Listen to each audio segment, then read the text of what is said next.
DeVale! DeVale is here! Ooh.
Okay. I hope the sound and everything is okay. I forgot to turn off the sound alerts for the start of the stream, but that's okay. James managed to get a sneaky one in there at the start, but it's okay. Everything is quiet now. Everything is calm and relaxing. Cool. Wonderful. Everything is nice. This really does seem like a cult vibe, I'm not gonna lie. The mailman cult is very real. Welcome. If you don't know who I am the leader of this wonderful cult. I am the mailman. You can just call me Mail. And I hope you are having a good day, evening, morning, or night, wherever and whenever in the world you are.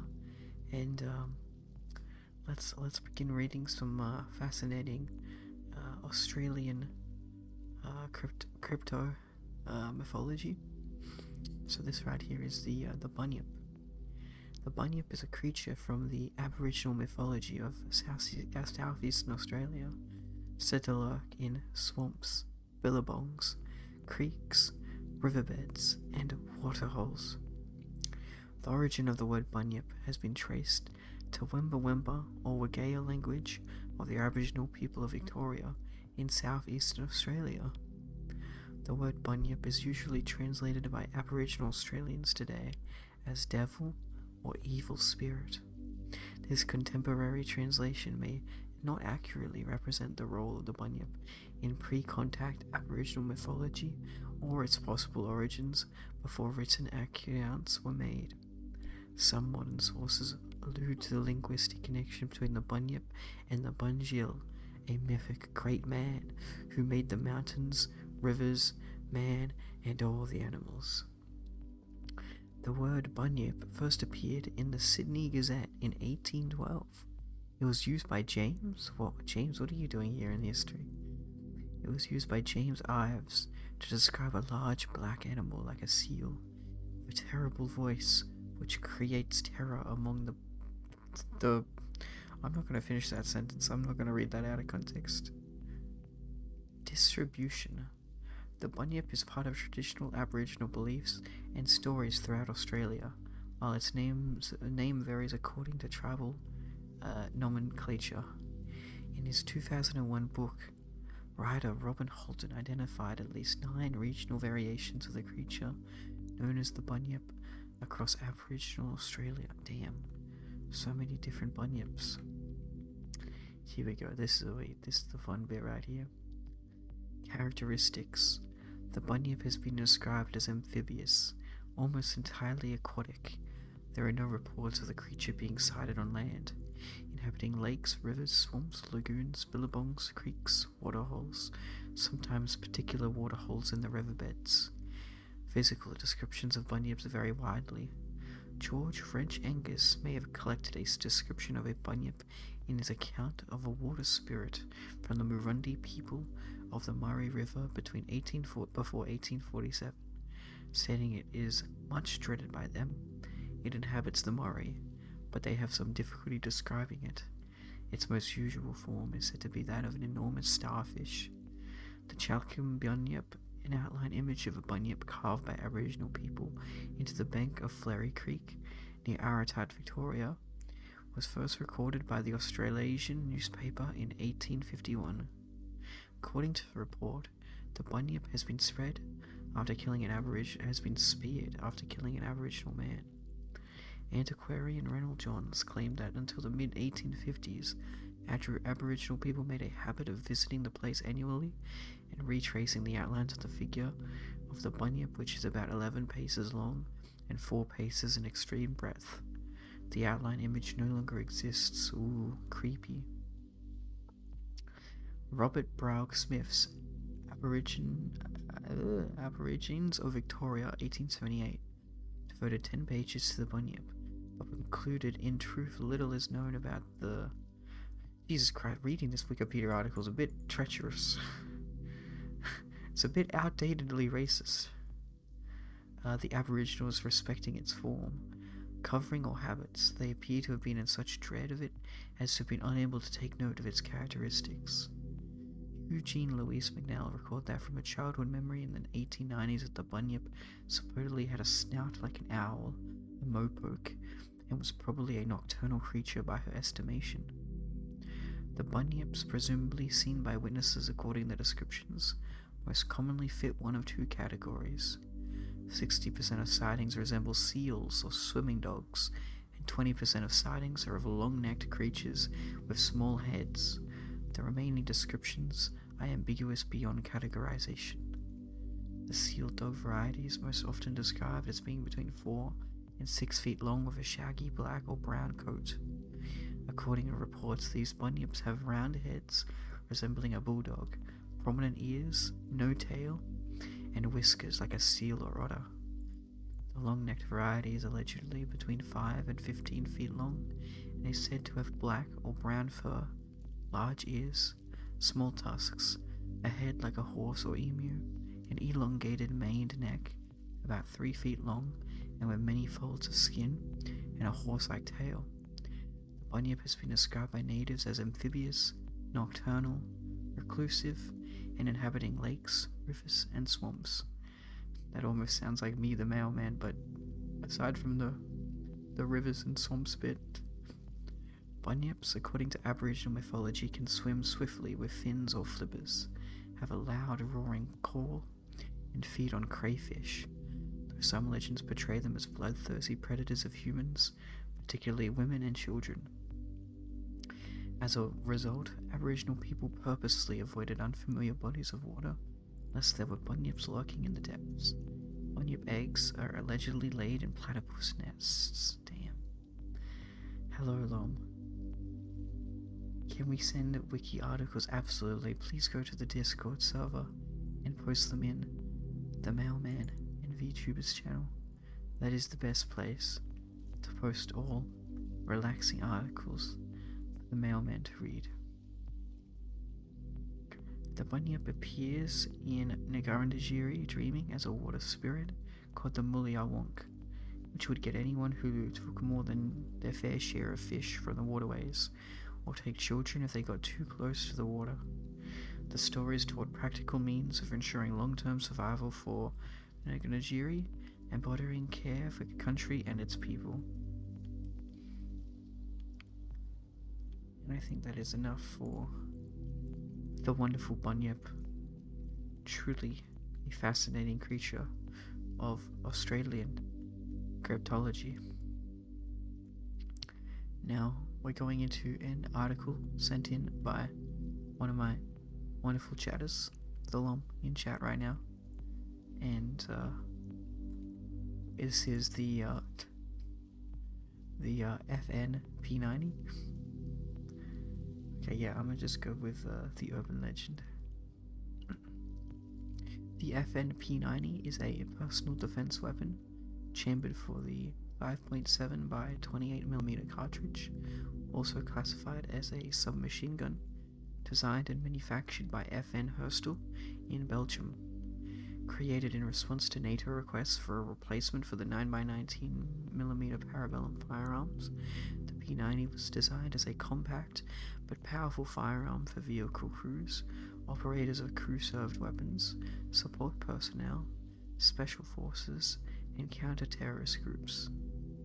Designed in conjunction with the FN-57 pistol and FN 5.7 by 28mm NATO ammunition, development of the weapon began in 1986 and production commenced in 1990 when it was known as the Project 9.0, from which the 90 in its name is derived, whereupon the 5.7 by 28mm ammunition was redesigned and shortened.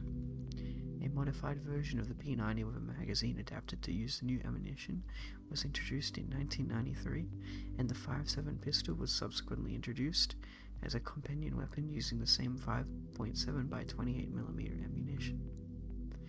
Featuring a compact bullpup design with an integrated reflex sight and fully ambidextrous controls. Ambidextrous weapon, that's pretty cool. The P90 is an unconventional weapon with a futuristic appearance. Its design incorporates several innovations, such as a unique top-mounted magazine and FN's small caliber high velocity 5.7 by 28mm ammunition. Additional integrated features include interchangeable visible or infrared laser and tritium light source. The P90 is currently in service of military and police forces in over 40 nations, such as Austria, Brazil, Canada, France, Greece, India, Malaysia, Poland, and of course the United States.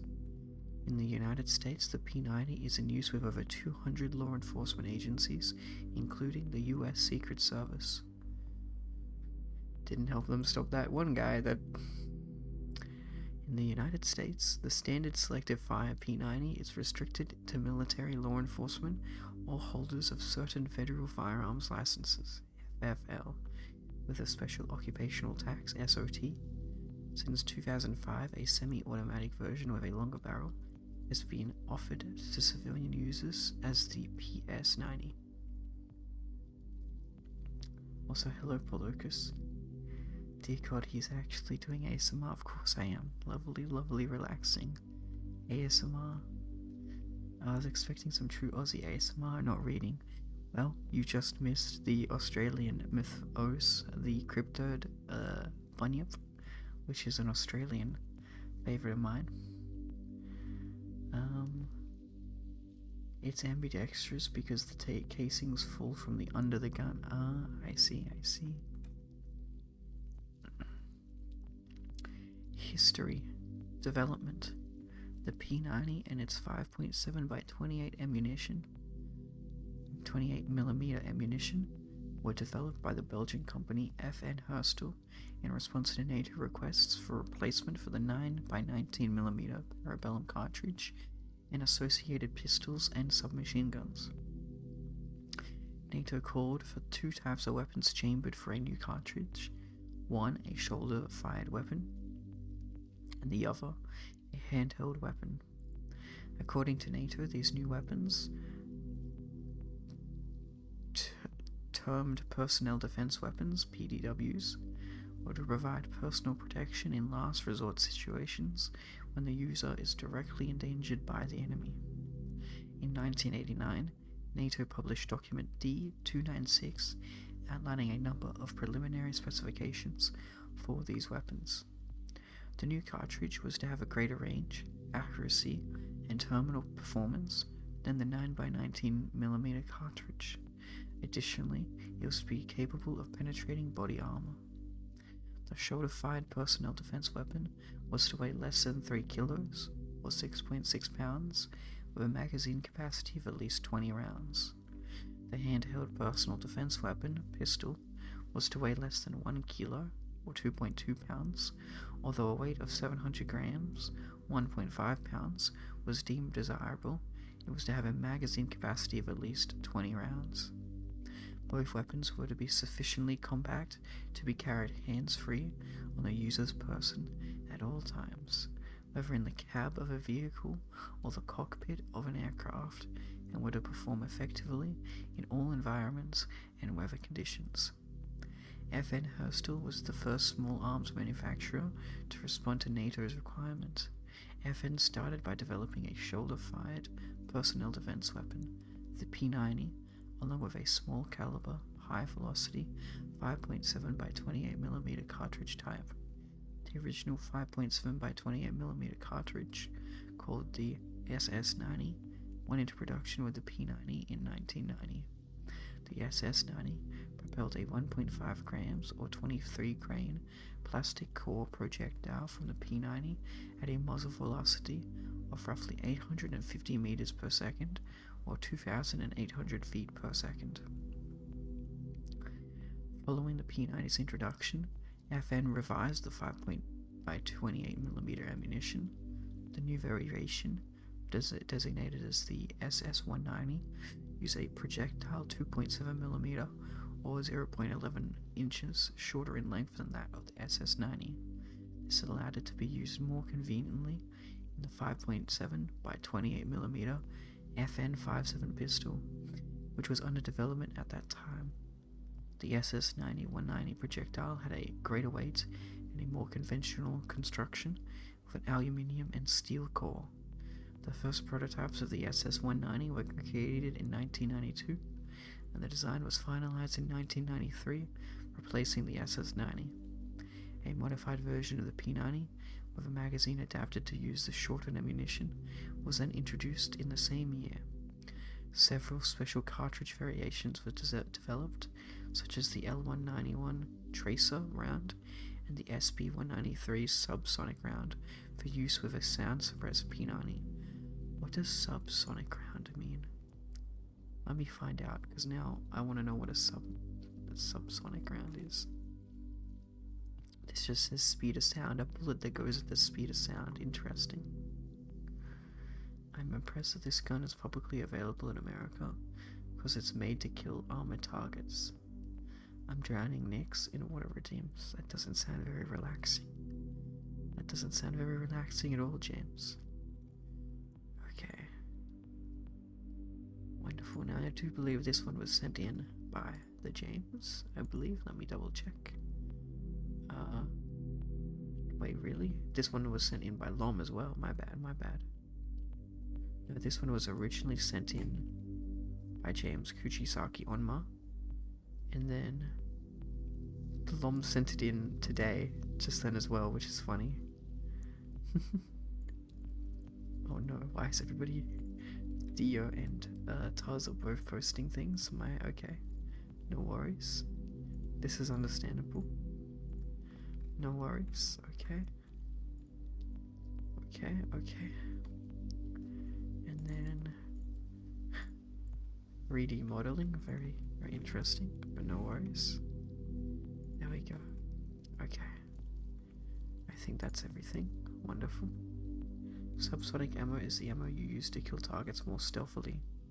Lamau, yes, you sent it in when it was already sent in, but that's okay. Yeah, since it fires below the sound barrier. Everybody has the same ideas indeed. Now let's hope this Wikipedia article is the story that you wish me to read, I suppose. Kuchisaki Onna.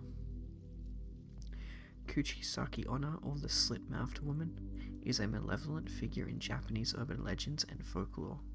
Described as the malicious spirit or onryo of a woman, she partially covers her face with a mask or other item and carries a pair of scissors, a knife, or some other sharp object. She is most often described as having long, straight, white hands, black hair, pale skin, and otherwise being considered beautiful, except for her scar. She's been described as a contemporary yokai. I do believe I've heard of this lady before as well. I will calmly wait for the guy to get to the Belgium and Congo article. I'm gonna be honest, male detective male seems more like an ASMR kind of guy. Okay, fine. If that's what you want, then that's what you want, I suppose. I'll let the D-man come out. Everybody would prefer Dick Man, talking about whatever you want him to talk about, I suppose. James before said that he wanted to have Gmail gum read as well, but we can do D-man. We can do D-man. That's fine by me. D-man reading some late night articles at his desk, hoping to solve an unsolved case, perhaps. Email would angrily read this. Sorry, did I say email? I meant Gmail. James wants Gmail to read these, and thus mail became Johan. Okay.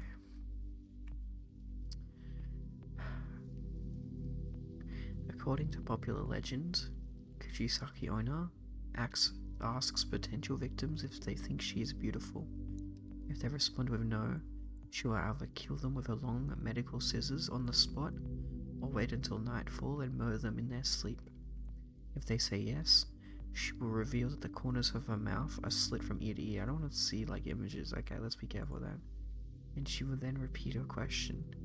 If the individual responds with no, she will kill them with a weapon, and if they say yes hesitantly, she will cut the corners of their mouth in such a way that resembles her own disfigurement. Methods that can be used to survive an encounter with Kuchisaki Onna include answering a question by describing her appearance as average. Interesting. The Kuchisaki Onna legend has been described as dating back to the 17th to 19th centuries, during Japan's Edo period. The story experienced a resurgence of awareness in 1970s Japan, when several newspapers and magazines reported on the legend, and rumors surrounding it spread throughout the country, leading to young children being accompanied by groups of adults while walking home from school. Why so serious, yokai? The legend and its variations. According to legend, Kuchisaki Onna was a woman who was mutilated during her life, and her mouth being slit from ear to ear. In some versions of the story, Kuchisaki Onna was the adulterous wife or a mistress of a samurai during her life. She grew lonely because the samurai was always away from home fighting, and began having affairs with men around the town. When the samurai heard of this, he was outraged. As punishment of her infidelity, her husband sliced the corners of her mouth from ear to ear. In other versions of the tale, her mouth was mutilated during a medical or dental procedure, or by a woman who was jealous of her beauty. In still other versions, her mouth is filled with numerous sharp teeth. After her death, the woman returned as a vengeful spirit, or onryo. As an onryo, she covers her mouth with a cloth mask, often specified as a surgical mask, or in some iterations a hand fan or handkerchief. And another way to get it to not kill you is just saying, "I'm running late to work." Interesting. She carries a sharp instrument with her, which has been described as a knife, a machete, a scythe, or just a large pair of scissors. She is also described as having supernatural speed. She is said to ask potential victims if they think she is attractive, often phrased as "Watashi kirai," which translates to "Am I pretty?" or "Am I beautiful?" If the person answers no, she will kill them with a weapon, and if the person answers yes, she will reveal her mutilated mouth. She then repeats her question, or asks "Kore demo," which translates to "Even with this?" or "Even now?" And if the person responds with no, or screams in fright, she will kill the person with her weapon. If the response is yes, she will slice the corners of the person's mouth from ear to ear, resembling her own disfigurement. An individual can survive an encounter with Kuchisaki Onna by using one of several methods. In some versions of the legend, Kuchisaki Onna will leave the potential victim alone if they answer yes to both of her questions, though in other versions she will visit the individual's residence later that night and murder the person while sleeping. Another tactic is to say that the individual is running late, and she will simply bow and apologize, allowing the individual to pass. Other survival tactics include replying to Kuchisaki Onna's question by describing her appearance as average, giving the individual enough time to run away, distracting her by giving or throwing away money or hand candies, especially the kind of candy known as beko ame, made of caramelized sugar, in her direction, as she will stop to pick them up, or by saying the word pomade 3 times. Pomade, pomade, pomade, or pomadade? If someone blushes, what happens? What happens if the individual has total blindness? Well, I have a feeling she probably wouldn't ask a person that question, I would hope, maybe. Really good question. History. Author and folklorist Matthew Meyer has described the Kuchisaki Onna legend as having roots dating back to Japan's Edo period, which spanned from the 17th to 19th centuries. But Japanese literature professor Ikaro Yoshiyuki believes it dates from the 1970s. In print, the legend of Kuchisaki Onna dates back to at least as early as 1979. The legend was reported in such publications as the Gifu Prefecture newspaper, Gifu Nichi Nichi Shinbun, on 26th of January 1979, the weekly publication Shukan Asahi on 23rd of March 1979, and the weekly news magazine Shukan Shinsho on the 5th of April 1979. Rumors about Kuchisaki Onna spread throughout Japan, which led to young children sometimes being accompanied by members of parent-teacher association groups while walking home from school. Historian and manga author Shigeru Mizuki considered Kuchisaki Onna to be an example of a yokai, a term which can refer to a variety of supernatural monsters, spirits, and demons in Japanese folklore. According to Zach Davison, translator of many of Mizuki's works, when Mizuki put her in one of her newest yokai encyclopedias, that's when she was officially considered a yokai. If you ask a blind guy, do I look pretty, how is he supposed to answer? I think at that point it's not about physical attraction, but whether you have beauty inside. Maybe they could do the face feeling thing. It's not really what I was thinking, I suppose, Dio, but to a similar vein, perhaps, yes. Okay, let's move on to the next article. So James just posted Japanese urban legends, but this is not very specific. This could be many different legends. I'm assuming James posted this for me to pick one of them, so we will go back to this at a later date. And these next ones are Kitsu, and Kitsu doesn't seem to be here yet, so I will ignore them for now. I will come back to the Japanese urban legends. Agile software development. This one was sent in by the Dionysus. Agile software development is an umbrella term for approaches to developing software that reflects the values and principles agreed upon by the Agile Alliance, a group of 17 software practitioners in 2001. As documented in their manifesto for Agile software development, the practitioners value individuals and interactions over processes and tools, working software over comprehensive documentation, customer collaboration over contract negotiation, responding to change over following a plan. The practitioners cite inspiration from new practices at the time, including extreme programming, Scrum, dynamic systems development method, adaptive software development, and being sympathetic to the need for an alternative to documentation-driven heavyweight software development processes. Many software development practices emerged from the Agile mindset. These Agile-based practices, often called Agile with a capital A, include requirements, discovery and solutions, improvement through the collaborative effort of self-organizing, and cross-functional teams with their customers and end users. While there is much anecdotal evidence that the Agile mindset and Agile-based practice improve the software development process, the empirical evidence is limited and less than conclusive. Back to waiting for update for DNO. I hope it comes out soon, James. And do not worry, I will choose another Japanese folklore later. Are you ultra kill posting? 30 minutes and bro is already sleep deprived. My name is D-Man, I'm the detective male.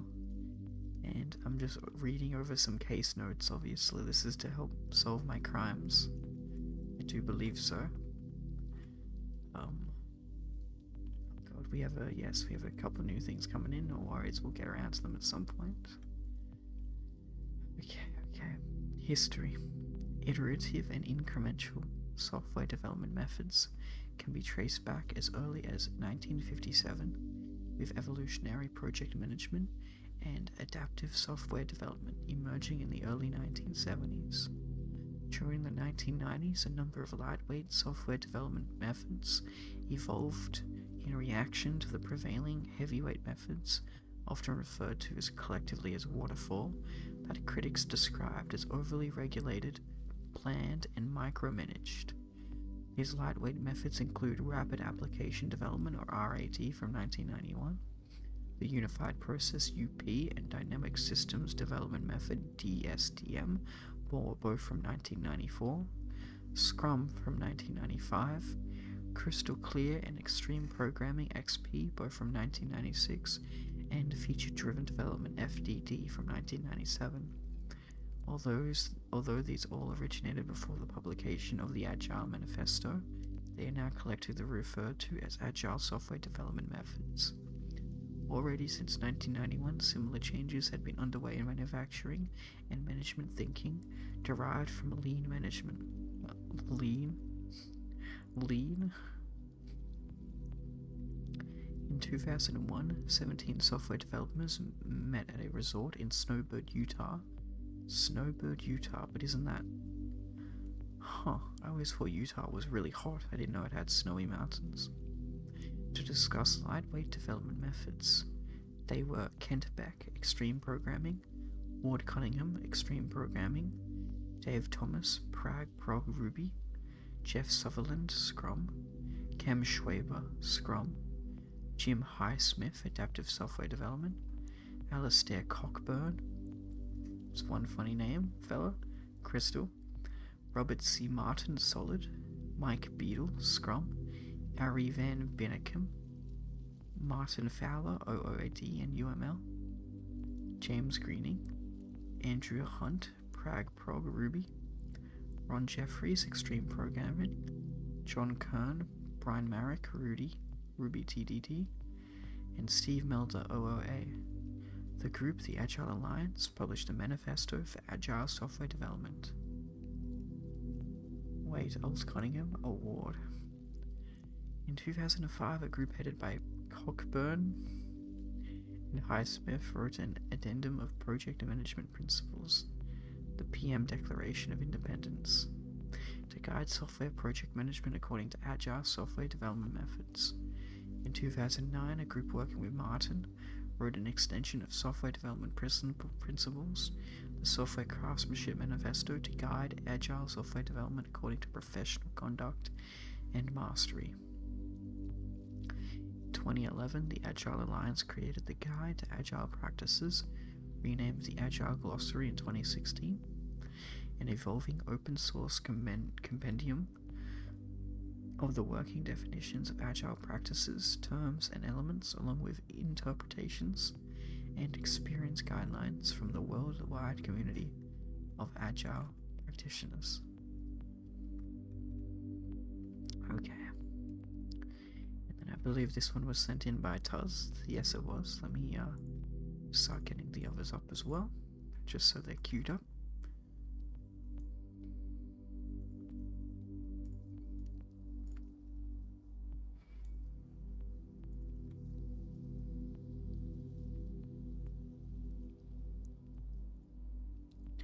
Some of these are very bizarre out of context, but that is fine.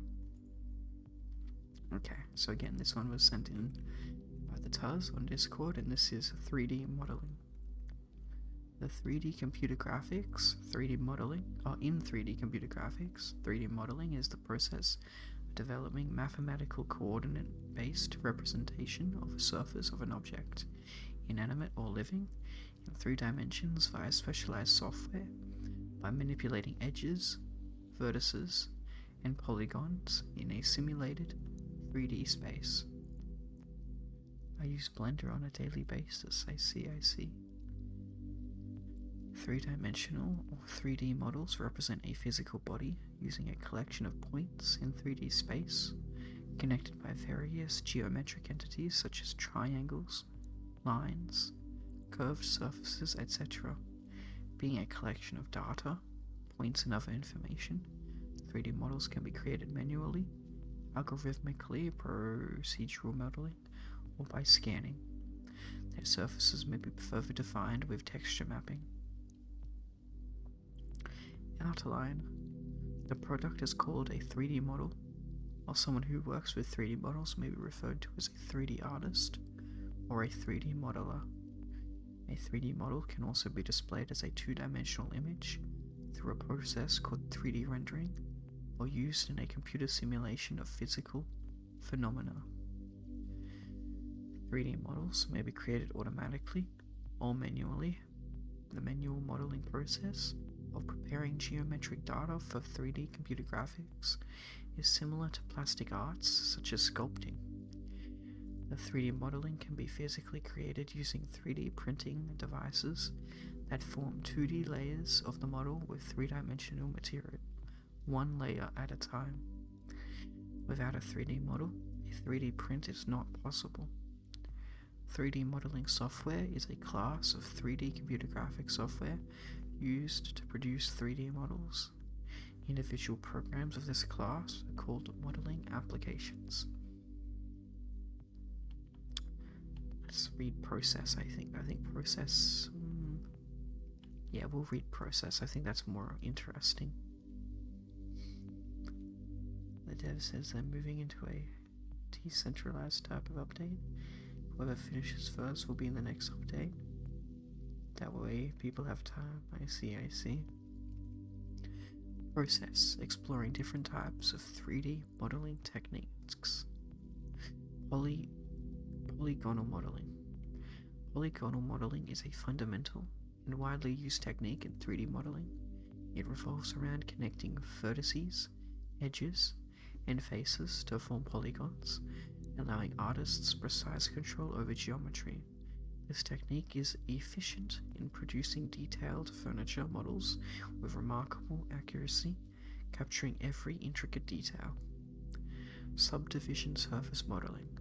Subdivision surface modeling is a technique employed to produce smooth and organic shapes from a base mesh.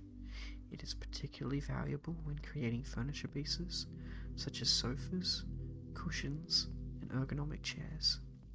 By subdividing the base mesh and smoothing the surface, high-quality models are created, perfect for marketing or e-commerce purposes. NURBS modeling, or non-uniform rational base splines, are highly effective in creating smooth and precise surfaces. This technique is ideal for modeling furniture with intricate details and curves. NURBS surfaces maintain their smoothness even when scaled or modified, enabling designers to modify the shape of furniture without compromising quality or aesthetics. Boolean operations.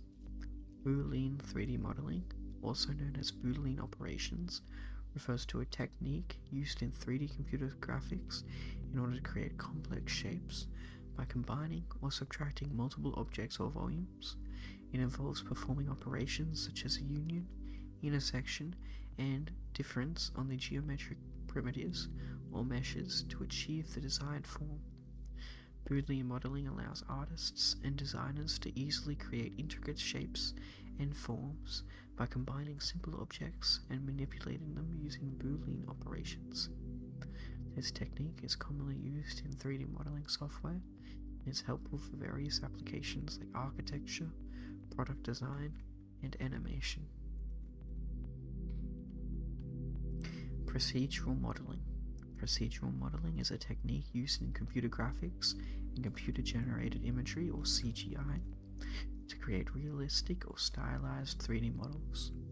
It involves the use of algorithms or rules to generate the geometry, texture, or other properties of a model automatically, rather than manually creating each detail. In procedural modeling, a set of rules or parameters is defined by an artist or programmer to describe the design characteristics of a model. These rules can be based on mathematics, random variations, or other logical procedures. The model is then generated by applying these rules, often iteratively, to obtain the desired shape, details, and variations. This technique is commonly used in various applications, including generating complex terrain, buildings, vegetation, or even characters. It allows for efficient creation of large-scale environments with detailed and realistic features. Procedural modeling can also be combined with traditional modeling techniques for more flexibility and control over the final result. Some advantages of procedural modeling include the ability to easily modify or recreate models, the potential for realistic variations and randomness, and the ability to create complex and intricate details efficiently. However, it also has limitations, such as the potential for lack of control over specific details or difficulties in achieving specific artistic styles. Overall, procedural modeling is a powerful and versatile technique that enables the creation of complex and realistic 3D models in a more efficient and flexible manner than traditional manual modeling techniques. And then we also have digital sculpting, but I'm gonna finish the article there, I think. Wonderful. Okay. We have Sisyphus. In Greek mythology, Sisyphus, or Sisyphos, was the founder and king of Ephyra, also known as Corinth. He was a devious tyrant who killed visitors to show off his power. This violation of the sacred hospitality tradition greatly angered the gods. They punished him for trickery of others, including his cheating death twice. The gods forced him to roll an immense boulder up a hill, only for it to roll back down every time it neared the top, repeating this action for eternity. Through the classical influence on modern culture, tasks that are both laborious and futile are therefore described as Sisyphean. I was reading some comments on a vid about Sisyphus and someone wrote, "Wait, I thought it was just a TikTok meme." Etymology. RSP Beeks has suggested a pro-Greek origin in connection with the root of the word sophos, meaning wise. German mythographer Otto Group thought that the name derived from Cissus, a goat skin, in reference to a rain charm in which goat skins was used. Family. Sisyphus was formerly a Thessalian prince, as the king of Aeolus of Aeola and Enarete, daughter of Deimachus. He was a brother of Artemis, Salmoneus, Cretheus, Pyrrhus, Dionysus, Magnus, Chalcis, Canis, Alcyone, Pisidice, and Paramede. Sisyphus married Piede Merope, by whom he became the father of Ormethon, or Porphyrion, Glaucus, Thersander, and Almus. He was the grandfather of Bellerophon through Glaucus, and of Minyas, founder of Orchomenus, through Almus. Another account related that Minyas was Sisyphus' son instead. In other versions of the myth, Sisyphus was the true father of Odysseus by Anticelia instead of Latris. Oh boy, those Greeks' names were a bit hard to say. Let us jump to the good bit. Punishment in the underworld. As punishment for his crimes, Hades made Sisyphus roll a huge boulder endlessly up a steep hill in Tartarus. The maddening nature of the punishment was reserved for Sisyphus due to his hubristic belief that his cleverness surpassed that of Zeus himself. Hades accordingly displayed his own cleverness by enchanting the boulder into rolling away from Sisyphus before he reached the top, which ended up consigning Sisyphus to an eternity of useless efforts and unending frustration. Thus pointless or interminable activities are sometimes described as Sisyphean. Sisyphus was a common subject for ancient writers and was described by the painter Polygnotus on the walls of the Lesht at Delphi. Skyrim player discovers Sisyphus after 13 years of playing. There we go. Literary interpretations. Homer describes Sisyphus in Book 6 of the Iliad and Book 11 of the Odyssey. Ovid, the Roman poet, makes reference to Sisyphus in the story of Orpheus and Eurydice. We don't need to read all of that. We all get it. Wonderful. Wonderful, wonderful. Everybody loves a good old Sisyphus story. Okay. Minos. King Minos. And this one was sent in by Tuz. Obviously, Sisyphus was sent in by Dio. In Greek mythology, King Minos was a king of Crete, son of Zeus and Euphora. Every 9 years, he made King Aegus pick 7 young boys and 7 young girls to be sent to Daedalus' creation, the labyrinth, to be eaten by the Minotaur. After his death, King Minos became a judge of the dead in the underworld. Ariadne to help Theseus get into the maze, kill the Minotaur and get out and recover the tributes. Theseus' father saw black sails on their ship and thought that his son Theseus had died. He killed himself and Theseus became the new king of Athens. Archaeologist Sir Arthur Evans used King Minos as the namesake for the Minoan civilization of Crete. The Minoan palace of Knossos is sometimes referred to as the Palace of Minos, though there is no evidence that Minos was a real person. King Minos is mentioned in Percy Jackson and the Greek heroes. Why is that so relevant? Hashtag hydrate after this one, please. Why? Because I disabled the hydrate redeem. Oh, you spent 30 bits. Okay, that's fair. That's fair. 30 bits, I will definitely hydrate, no worries. Sorry. The raspy voice has to be the vibe for this stream. It's just what we want, it's what we need. When you talk this quietly, when you talk this slowly, it's just gonna happen. What do I even read about Minos? There's a lot of stuff here.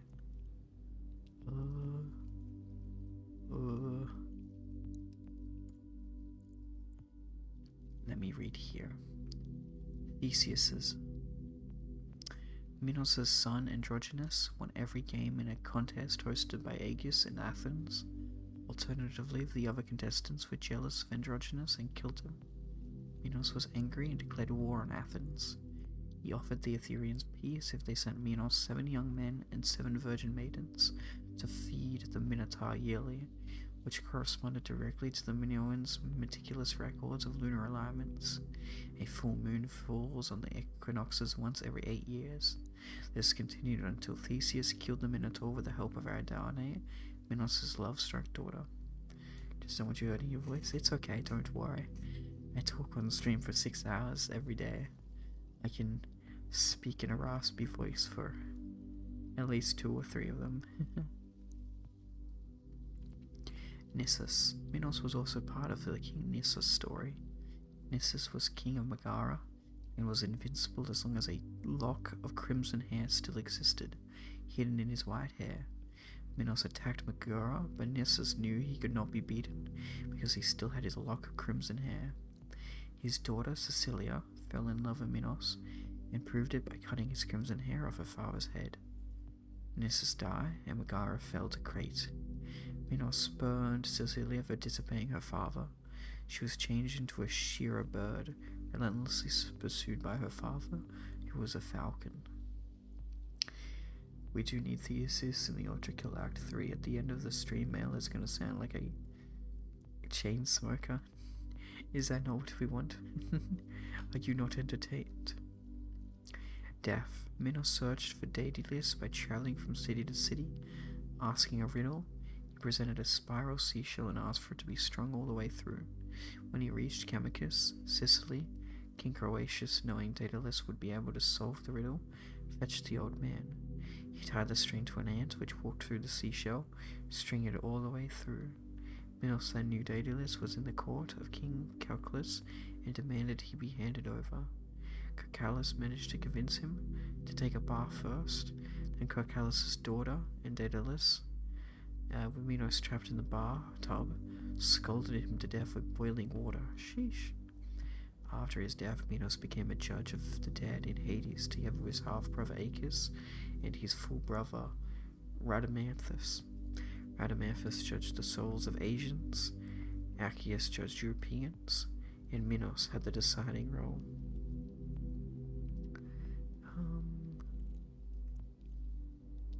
Glaucus was playing with a ball or mouse and suddenly disappeared one day.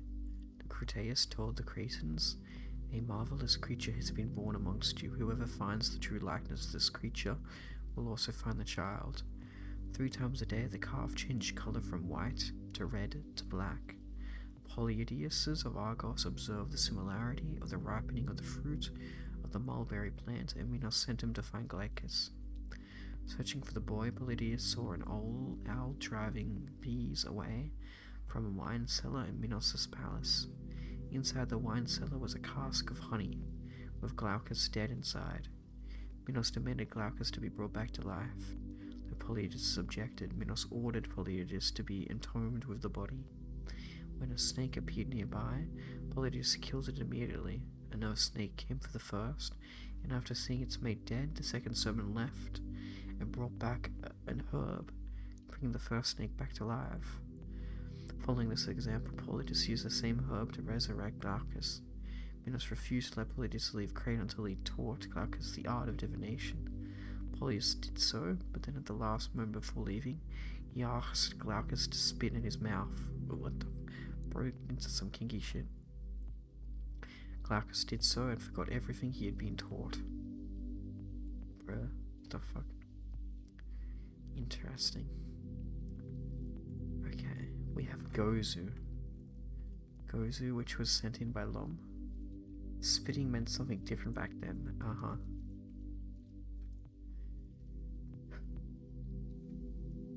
Okay. We must take a break because the Dionysus has said so. It's about 1 hour break, 1 hour into the stream anyway. So it's time for a break. I'm going to go make a hot chocolate. I hope that is good enough for hydrate. Actually, I have some water here as well. I'll have some water right now, just to make sure that all hydration bases are covered, okay? I don't know if I can do drinking ASMR. I don't think it gets picked up by the mic very well. But that is okay, as long as I'm hydrated, it is fine.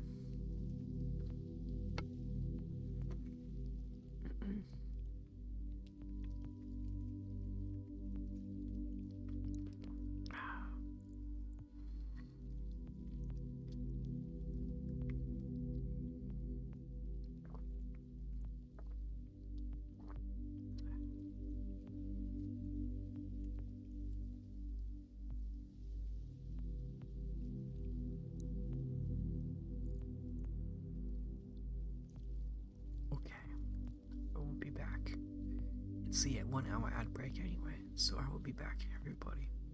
And then we will continue reading Gozu. We will read the 2013 horse meat scandal, and we will read the Prime Directive.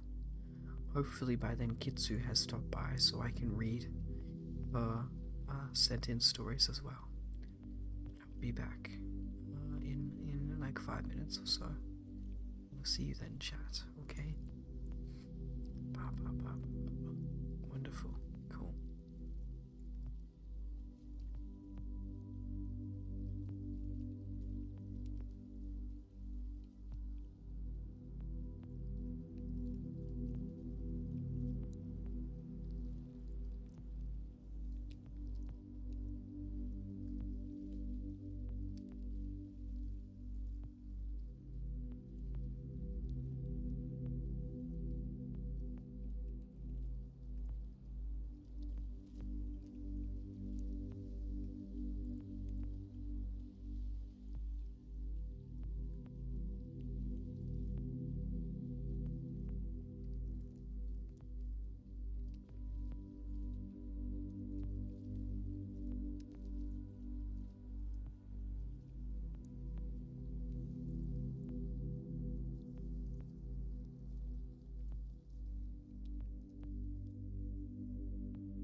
What? What? Sorry, sometimes it takes a little bit for the mic to pick up the sensitivity of the voice. But hello, I am back. I'm back. Hi. I am back with the very nice, rich, velvety, hot chocolate as well. This is very nice, actually. I don't ever buy hot chocolate, but it's been very cold lately, and I'm trying to cut back on my coffee/caffeine intake.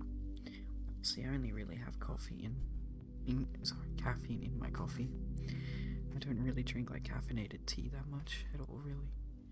But yes, unfortunately, my management team has been getting upset with the amount of caffeine that I've been drinking. I mean, just look at these eye bags, am I right? So yes, I'm trying to cut back on it. This chocolate is quite good though.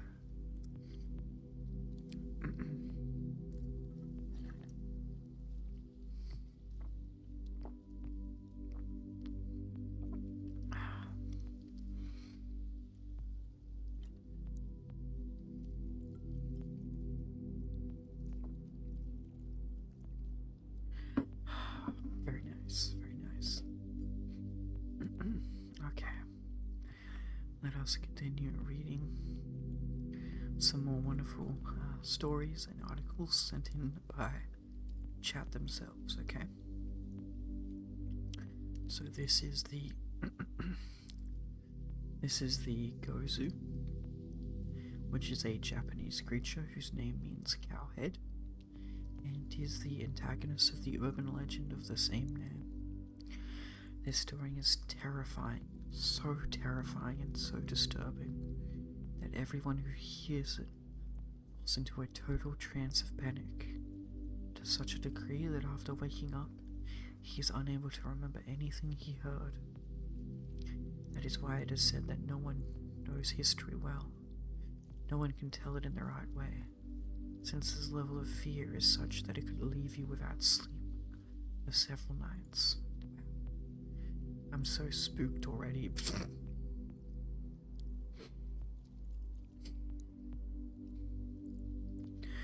I sincerely apologize. I was not...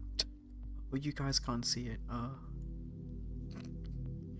This image got a reaction out of me. I was not expecting to see such a somewhat humorous image, honestly. Okay. Name: Gozu or cowhead. Origin: Japanese folklore. Creature type: he's an amalgamation, assuming of a human and a cow. Species: human/cow hybrid, there it is. Intelligence: he is sapient. Habitat: from Japan, and he is of evil alignment. So just remember, folks, if you ever want to put him into your D&D campaign, he is a evil creature.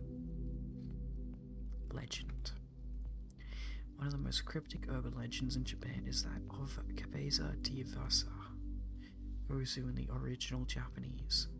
A story that, according to popular imagination, is so creepy that just telling it can trigger supernatural events.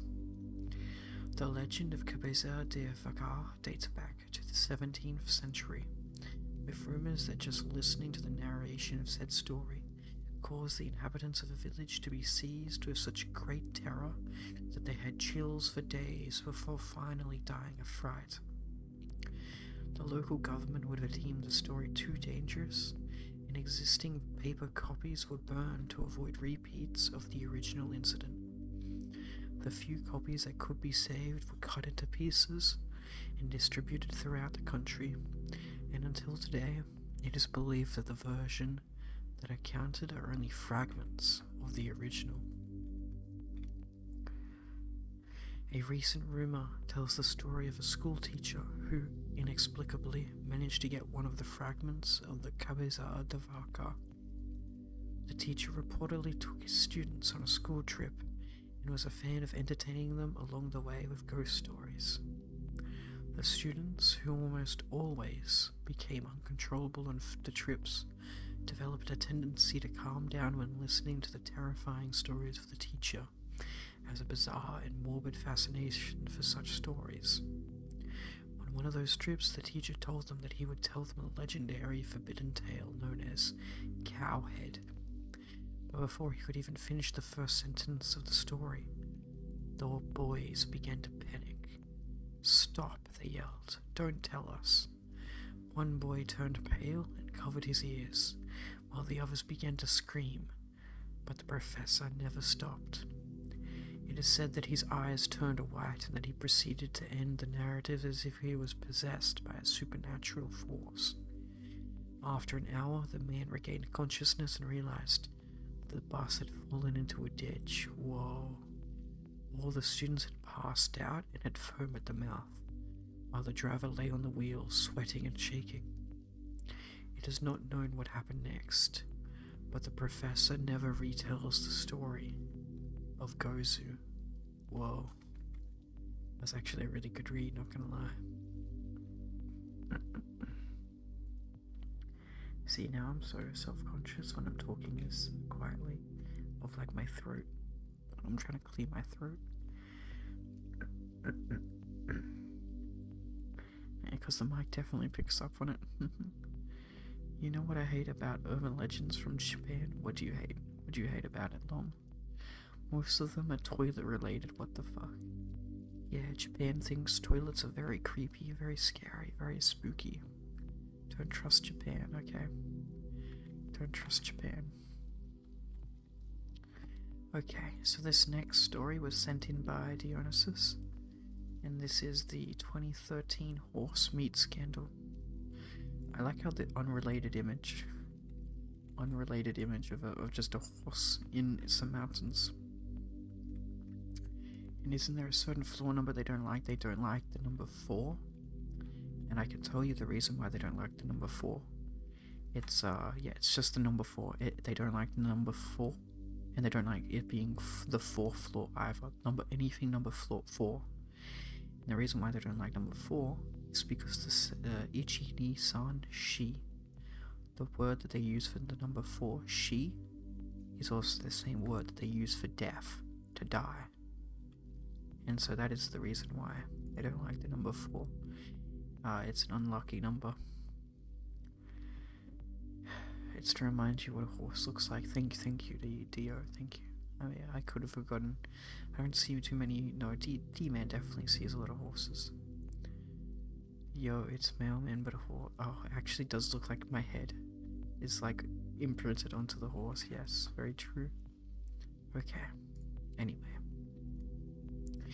The 2013 horse meat scandal was a food industry scandal in parts of Europe in which foods advertised as containing beef were found to contain undeclared or improperly declared horse meat. As much as 100% of the meat content in some cases. That's a scam, that's illegal. A smaller number of products also contained other undeclared meats, such as pork. The issue came to light on the 15th of January 2013 when it was reported that horse DNA had been discovered in frozen beef burgers and lasagna sold in several Irish and British supermarkets.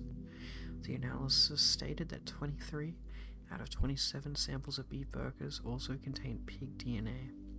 Adherents of some religions have forbidden from eating pork or horse meats due to their beliefs. Of course. Man, horse, Jack, bro. While the presence of undeclared meat was not a health issue, the scandal revealed a major breakdown in the traceability of the food supply chain and the risk that harmful ingredients could have been included as well. Sports horses, for example, could have entered the food supply chain, and with them the veterinary drug phenylbuzotone, which is banned in food animals. The scandal later spread into 13 other European countries, and European authorities decided to find an EU-wide solution. They initiated meat testing of about 4,000 horse meat samples for the veterinary drug. Hello Kitsu, you're about an hour late, but it's okay. I saved your articles specifically for you. Also, this is way too bright, my apologies. There we go, much better. Much better. I saved your articles, Kitsu. Do not fret. Don't worry, Kitsu. She didn't read the article, yes. D-Man is apparently, she now, apparently, long things. He. Okay. Investigations. Investigations by the Food Safety Authority of Ireland, the FSAI, resulted in Ireland being the first EU state to report the presence of horse meat in beef and make the results public. The first positive test result for equine DNA was on the 10th of December 2012. It carried out additional tests on the 18th and 21st of December. The FSAI then sent samples to the Eurofins laboratory in Germany. Professor Alan Riley of the FSAI testified to the Oriectus on 5th of February 2013 that the results indicated the presence of equine DNA, but not the amount. You can't beat him with that right now. Yes, I apologize, because this is a calm, relaxing, chill atmosphere, and we need to be calm and quiet, and there needs to be no anger, emotions, or frustrations whatsoever. No loud noises, no upsetting sounds. I will be honest, if someone did a sub or a donation, unfortunately I couldn't. It's a bit more annoying to turn those sounds off. I have to go through way too many more menus. So if someone did those, then that will unfortunately upset the vibes, as the kids put it. But that is okay. Thankfully, no one is nice enough to give me money to want to ruin the experience. Alright, I'll be back in a bit. I'm stranded at Dunkin' Donuts right now. I'm waiting for my brother to pick me up. No worries, kids. So we will leave your oh, that's funny. That actually Christian Bale, American Psycho, walking right there is makes sense. He's listening to the music, and to my wonderful voice. He's listening to Mailman ASMR reading while on his way to work, actually. Anyway, continuing on. Australian Psycho.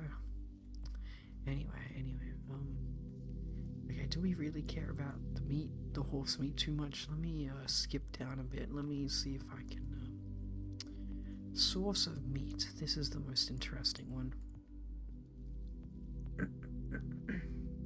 Sorry, clearing my throat is really a bit of a problem when it comes to the ASMR stuff, I suppose.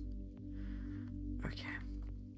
Source of meat. The horse meat that was found in commercial products originated at Dollycorn, a Romanian lom. Why did you put the horse meat into the beef patties? Lom. Horse isn't supposed to go into the beef burgers, Lom. Why did you do this? Was it it was Alex. Alex probably did it, now that I think about it, actually. Let's be real, let's be honest. Hey, I didn't put horse patties in burgers.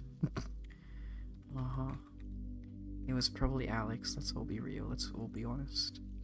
It was Alex, 100%. He's literally fucking over the Muslim diet, right? They're not allowed to eat pork as well, and pork was in the beef patties when it wasn't supposed to be.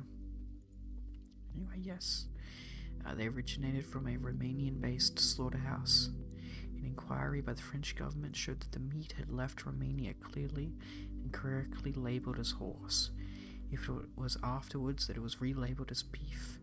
Dollycom supplied the horse meat under a contract to Cyprus-based Trap Trading. What does the LTD mean even? I always forget what it abbreviates to. Limited, my bad. Yes, I should have known that. Apologies.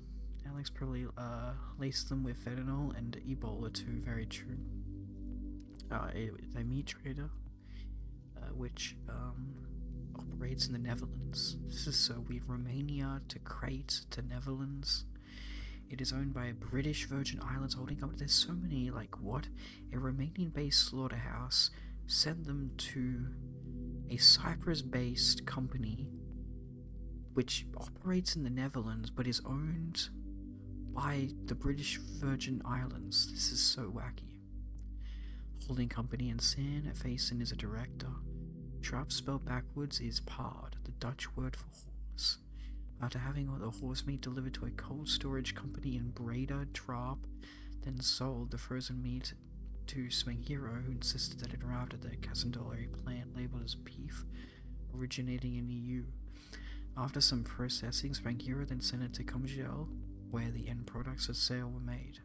According to French media reports, Smenghero falsified documents regarding the meat. Horse meat found in Silvercrest products is thought to have originated in Poland. See, this is absurd. This goes on forever and ever.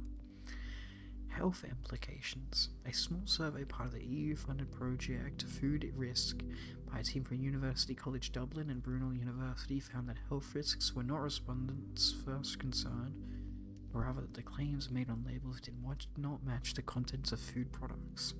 Additional concerns labeled included allegations that a French plant which had handled horse meat sold in Britain as beef has previously been at the center of a major E. coli discovery. Oh no.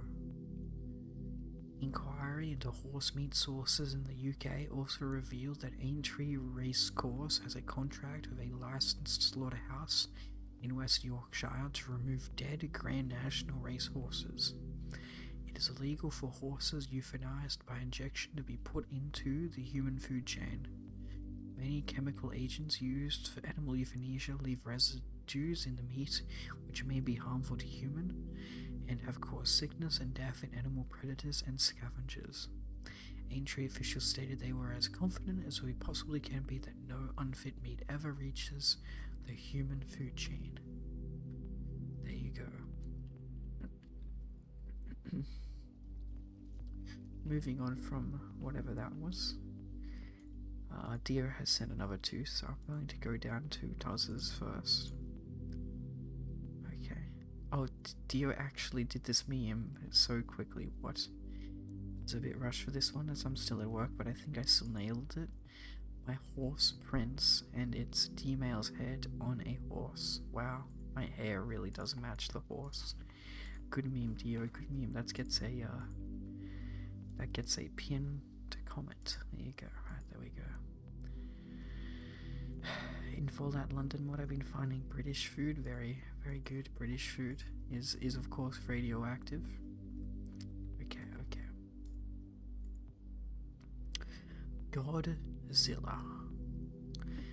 Godzilla, also known as Gojira, is a fictional monster or kaiju that debuted in the eponymous 1954 film, directed and co-written by Ishiro Honda.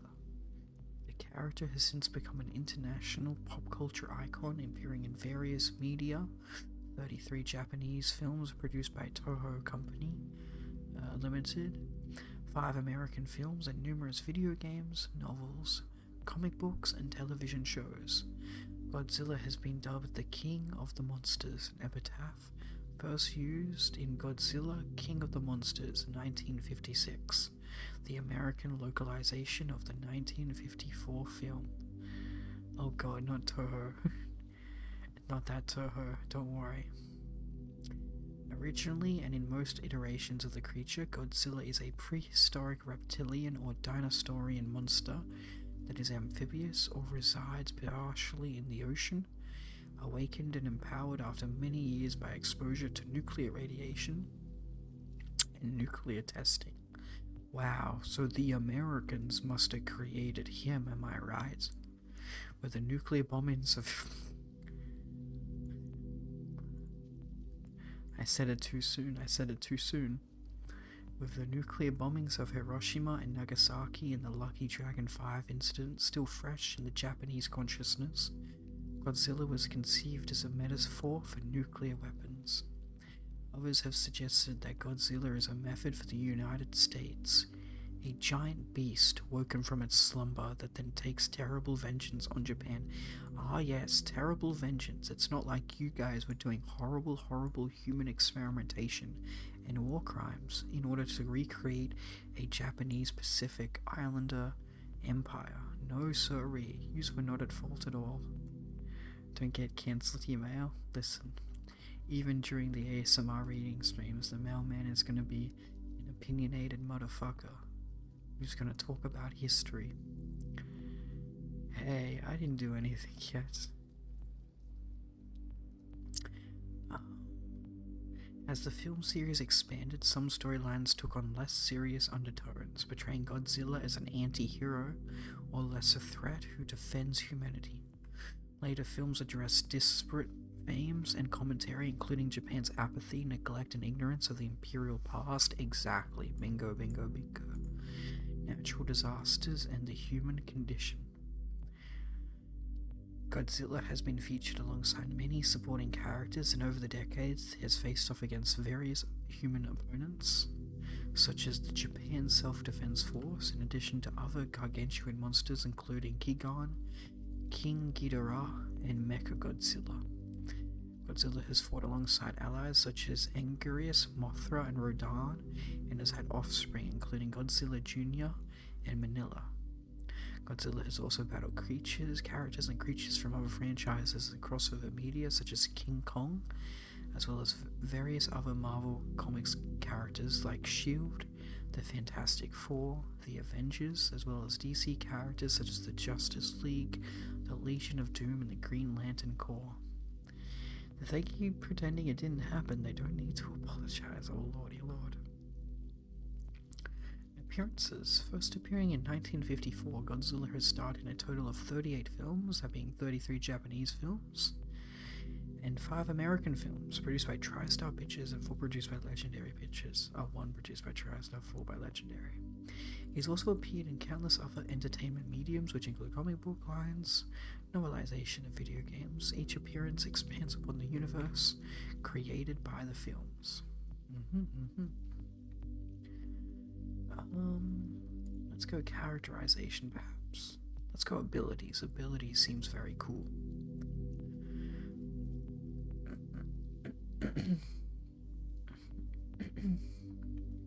Apologies. Godzilla's signature weapon is its atomic heat beam, also known as atomic breath. Nuclear energy that generates inside of its body uses electromagnetic force to concentrate it into a laser-like high-velocity projectile and unleashes it from its jaws in the form of a blue or red radioactive beam. Toho's special effects department has used various techniques to render the beam from physical gas-powered flames to hand-drawn or computer-generated fire. Godzilla is shown to possess immense physical strength and muscularity. Haruhao Nakajima, the actor who played Godzilla in the original films, was a black belt in judo and used his expertise to choreograph the battle sequences. I could not pronounce that word. Godzilla is amphibious. It has a preference for traveling Earth's hydrosphere when in hibernation or migration, can breathe underwater due to paw-shaped gills, and is described in the original film by the character Dr. Yamane as a transitional form between a marine and terrestrial reptile.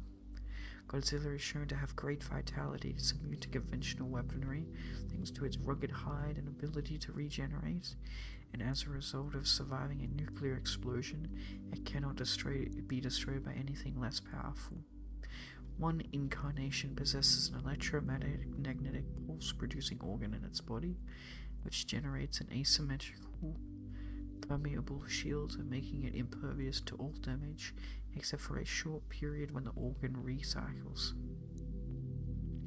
Various films, non-canonical television shows, comics, and games have depicted Godzilla with additional powers, such as an atomic pulse, magnetism, precognition, fireballs, convert electromagnetic energy into intensive body heat, converting shed blood into temporary tentacle limbs, an electric bite, superhuman speed, laser beams emitted from its eyes, and even flight.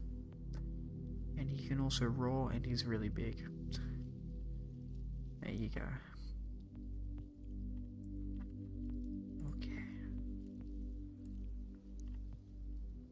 go back to Dio. Dio posted the Prime Directive. In the fictional universe of Star Trek, the Prime Directive, also known as Starfleet General Order 1, and the Non-Interference Directive is a guiding principle of Starfleet that prohibits its members from interfering with the natural development of alien civilizations. Its stated aim is to protect unprepared civilizations from the dangers of starship crews, introducing advanced technology, knowledge, and values before they are ready. Since its introduction in the first season of the original Star Trek series, the directive has featured in many Star Trek episodes, as a part of a moral question of how to best establish diplomatic relations with new alien worlds. 1,000 characters goes becoming brain rot. Due to update, it always becomes brain rot, doesn't it? Become brain rot everywhere. Okay, give me a second, I'm gonna have a little bit of a drink to soothe the throat.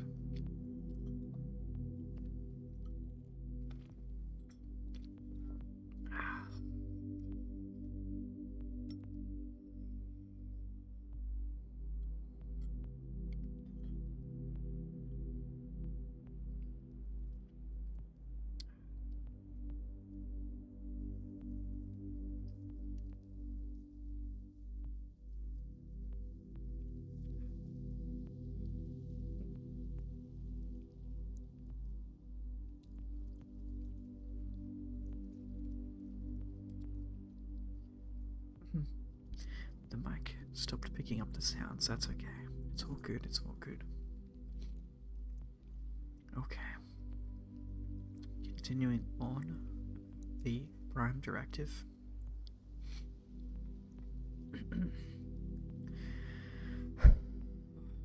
The Prime Directive is one of many guidelines for Starfleet's mandate to explore the galaxy and seek out new life and new civilizations.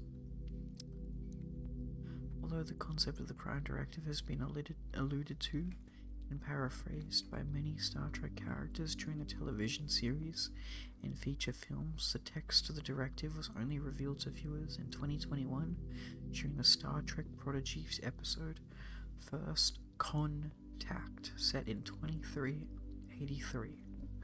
Two sections of the text were shown and are as follows. Section 1. Starfield crew will obey the following with any civilization that has not achieved a consumable level of technological and/or social development as described in Appendix 1. A. No identification of self or mission. B. No interference with the social, cultural, or technological development of said planet. C. No reference to space, other worlds, or advanced civilizations. And D. The exception to this is if said society has already been exposed to the concepts listed herein. However, in that instance, Section 2 applies. If said species has achieved the consumable level of technological and/or societal development as described in Appendix 1, or has been exposed to the concepts listed in Section 1, no Starfield crew person will engage with said society or species without first gathering extensive information on the specific traditions, laws, and culture of that species' civilization. Then Starfleet crew will obey the following. A. If engaged with diplomatic relations with said culture, will stay within the confines of said culture's restrictions. And B. No interference with the social development of said planet. Culture Creek had an update today, very nice. By the way, remastered version of Star Wars Bounty Hunter came out on Steam. I don't know that game, Bounty Hunter. That might be one of the very few Star Wars games I don't actually know, my apologies. The Prime Directive was frequently applied to less developed planets which had not yet discovered warp travel or subspace communication technology. The Prime Directive was also sometimes applied to advanced civilizations that already knew of life on other worlds, but which were protected by empires outside the Federation's jurisdiction. first contact could be made by the Federation with alien worlds that had either discovered warp, or were on the verge of it, or with highly advanced civilizations that simply hadn't ventured into space yet.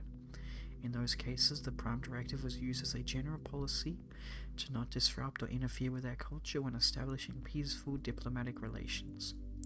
Consequences for violating the Prime Directive could range from a stern reprimand to a demotion, depending on the severity of the infraction.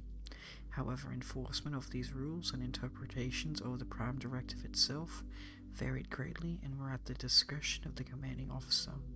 In many instances, prominent Starfleet personnel like Captains James Kirk, Jean-Luc Picard, Catherine Janeway, and Benjamin Sisko willingly broke the Prime Directive but faced no real punishment or consequence for doing so. It's a very good game. I'm glad it's getting a remaster. I'll have to take a look at it. I'm surprised I don't know it. I like to think I know the Star Wars game is very good, but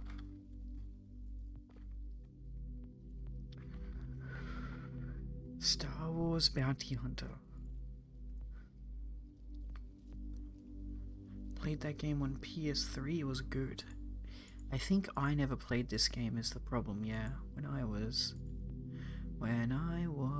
a young boy, my father took me into the city to see a bounty hunter. Except I didn't, though. I didn't see the bounty hunter. Yeah, no, I've not played this, unfortunately. I must have just not got that game when I was on the PS3. Hello, Kitsu. Okay. However, the Prime Directive is not absolute. Starship captains have been known to violate it to protect the ship and crews, and certain Starfleet regulations, such as the Omega Directive, can even render it null and void in certain circumstances. Okay, and then I think that's about all we really need to read, right?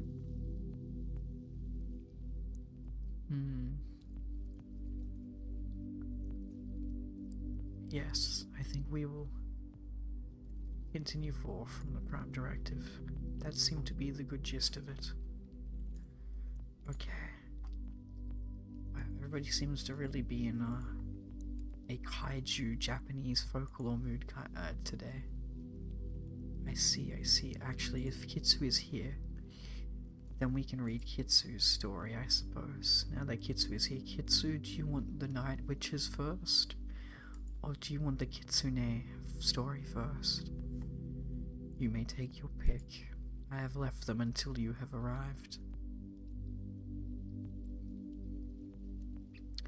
Kitsune first, no worries. Everybody seems to really like Japanese folklore tonight. In Japanese folklore, kitsune are foxes that possess paranormal abilities that increase as they get older and wiser. According to folklore, the kitsune foxes, or perhaps the fox spirits, can bewitch people just like the tanuki. Oh, and foxes aren't evil. They've never been evil. Name me any examples of foxes being evil. They're never evil. They have the ability to shapeshift into human or other forms, and to trick or fool human beings. Oh, but they're not evil. I swear they're not evil. No, they're not evil at all. While some folk tales speak of kitsune employing this ability to trick others, as foxes in folklore often do, other stories portray them as faithful guardians, friends, and lovers. Foxes and humans lived close together in ancient Japan. This companionship gave rise to legends about the creatures. Kitsune have become closely associated with Inari, a Shinto kami, or spirit, and serve as its messengers. The role has reinforced the fox's supernatural significance. The more tails a kitsune has, they may have as many as 9. Naruto. The older, wiser, and more powerful it is. Because of their potential power and influence, some people make sacrifices to them as to a deity. Around my college, there are usually foxes running around. I see. General traits. The kitsune has been labeled as a witch animal, presumably due to its bewitching, by one scholar who also qualifies the supernatural foxes as being goblin foxes or fox spirits. The kitsune exhibit the ability to bakaru, or transforming its shape and appearance, and bakasu, capable of trickery or bewitching. These terms are related to the generic term bakamono, meaning spectre or goblin, and such capabilities were also ascribed to badgers, actually tanuki or raccoon dog, and occasionally in cats of bakaneko. And would you say they're evil? There are also legends of the kitsune being used as familiars to do the biddings of their masters, called the kitsune mochi, or fox possessors. The yamabushi, or lay monks, training in the wild, have the reputation of using kiko, air/chi fox. In some cases, the fox or fox spirit summoned is called the osaki. The familiar may also be known as the kude kitsune, or tube fox, or pipe fox, because they were believed to be so small, or become so small as to fit inside a tube. Nah, they are just chilling and mainly hurting some squirrels or birds. That's fucked up. Thank you, case closed. Foxes just be vibing and doing their own things, like killing squirrels and birds. Origins. The oldest relation between the Japanese people and the fox dates back to the Jomon period necklace made by piercing the canine teeth and jawbone of the fox. In the Nihon Shoki or Nihongi compiled 720, the fox is mentioned twice as omens. In the year 657 of Byaku, a white fox was reported to have been witnessed in the Iwami province, possibly a sign of good omen. In 659, a fox bit off the end of a creeping vine plant held by the laborer, shrine construction worker, interpreted as an inauspicious omen foreshadowing the death of Emperor Saimei the following year. The mailman is live. I am indeed real Piggy Papa. This hurts my eyes, but good on my tired sick ears. How does this hurt your eyes? This shouldn't hurt your eyes at all. This should be calming and relaxing for you, Paladin. To be fair, birds should know that their place are in the sky and shouldn't land on the ground, and squirrels should stay on their knees. I see. I'm just the D-man, the detective man, the dick man detective, Paladin. Okay. What else should we read about the kitsune? Give me a story, perhaps. Characteristics, this will do. Characteristics. Kitsune are believed to possess superior intelligence, long life, and magical powers. They are a type of yokai. The word kitsune is sometimes translated as fox spirit, which is actually a broader folkloric category. This does not mean that kitsune are ghosts, nor that they are fundamentally different from regular foxes, because the word spirit is used to reflect a state of knowledge or enlightenment. All long-lived foxes were believed to gain supernatural abilities. Why is Daddy one of your tags? Because it gets me clicks and views, Paladin. I'm tired. This is actually chill. I'm glad. That's what this is for, after all. That's what this is for. There are two common classifications of kitsune. The Zenko, the good foxes, are benevolent, celestial foxes associated with Inari. They are sometimes simply called Inari foxes in English. Okay, so here's the good ones. Okay, and then this one must be the Kitsu in chat. On the other hand, the Yako, field foxes, also called Nogasune, tend to be mischievous or even malicious. Okay, there we go. That's what I wanted to read out. That's what I thought. Local traditions and further types. For example, a Ninko is an invisible fox spirit that human beings can only perceive when it possesses them. Kitsune have as many as 9 tails. Generally, a greater number of tails indicates an older and more powerful kitsune. In fact, some folk tales say that a fox will only grow additional tails after it has lived 100 years. In the wild, the typical lifespan of a real fox is 1 to 3 years, although individuals may live up to 10 years in captivity. 1, 5, 7, and 9 tails are the most common numbers in folk tales. These Kyubi no Kitsune, or 9-tailed foxes, gain the abilities to see and hear anything happening anywhere in the world.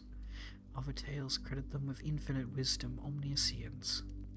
After reaching 1,000 years of age and gaining its 9th tail, a kitsune turns into a white or golden color, becoming a tenko, or heavenly/celestial fox, the most powerful form of the kitsune, and then ascends to the heavens. Wow. Okay. Wonderful. This one was sent in by the Dio. King Ghidorah is a fictional monster or kaiju which first appeared in Ishiro Honda's 1964 film, Ghidorah the Three-Headed Monster. The monster was initially created by Tomoyuki Tanaka, Eiji Tsuburaya, and Shinichi Sekizawa as an homage to the 8-headed mythological Japanese dragon Yamata no Orochi. I hate that I know Orochi, but I also know that from Persona. Although the name of the character is officially trademarked by Toho as King Ghidorah, the character was originally referred to as Ghidorah, Ghidra, or Monster Zero in some English markets. Although King Ghidorah's design has remained largely consistent throughout its appearance, an armless bipedal golden and yellowish scaled dragon with 3 heads, 2 fin-shaped wings, and 2 tails. Its origin story has varied from being an extraterrestrial planet-destroying dragon, a genetically engineered monster from the future, a guardian monster of ancient Japan, or a god from another universe. The character is usually portrayed as the arch-enemy of Godzilla and a foe of Mothra, though it has had one appearance as an ally of the latter. Despite rumors that Ghidorah was meant to represent the threat posed by China, which had at the time of the character's creation just developed nuclear weapons, director Ishiro Honda denied the connection and stated that Ghidorah was simply a modern take on the dragon Yamada no Orochi. And then give me abilities. King Ghidorah's abilities, common to all his appearances, are flight and his gravity beams. Shown traveling through space with a meteor capable of generating magnetic fields. He can constrict his enemies with his necks. The Mecha King Ghidorah version is equipped with a gravity laser cannon fired from its robotic head, electrified grapples, and a mechanical arm in its chest for capturing Godzilla. He gains energy from eating victims and can construct a dome to house its victims for future consumption. It is also portrayed as capable of firing lightning bolts from its wings, hypnotize, spit fireballs, and regenerating its entire body from severed body parts. He can also inflict electric shocks to his enemies by biting them, gain power by absorbing the energy of dead monsters, and form an energy shield capable of deflecting Godzilla's atomic breath. He is depicted as an evolved entity from a universe with different physical laws that are worshipped by the Exif, who he influenced to become nihilists upon mastering advanced Gematron mathematics. While Ghidorah consumed the Exif's homeworld, their first offering to him through his gravitational powers, a few priests were spared and traveled to other worlds where they established cults while meeting the conditions for Ghidorah to physically manifest as a shadow to consume sacrificial offering through their shadows before his heads finally emerge through black holes. His necks extend to infinite lengths, nigh invisible to machines save for the gravitational energy he emanates. Strong energy to deflect Godzilla's heat ray or actually bend space. As long as someone native to the dimension he invades acts as his guiding anchor and witness, Ghidorah can defy that universe's physics, able to render himself intangible to enemy attacks, while still capable of assaulting foes normally. He can even distort space-time and erode reality, able to change people's chronological perception of events, and nearly succeeding in erasing Godzilla from existence. Though his avatar was rendered tangible to physics by the loss of a connection to the priest serving as his key witness, thus allowing Godzilla to destroy his projection through reality, Ghidorah was simply banished back to his dimension, awaiting for another individual to serve as his link to open up his next chance to enter reality and feast. There we go, very, very good. Don't forget to hydrate, by the way. Do not threat. Dio made sure I was hydrating as well. I know that the redeem is not there, unfortunately, but it's okay. I made a hot chocolate, and I also have water here as well. Do not worry. Oh no, sorry, I'm sorry, Chad, I'm sorry. It's to keep you on your toes. It's to keep you awake and listening to me. Okay.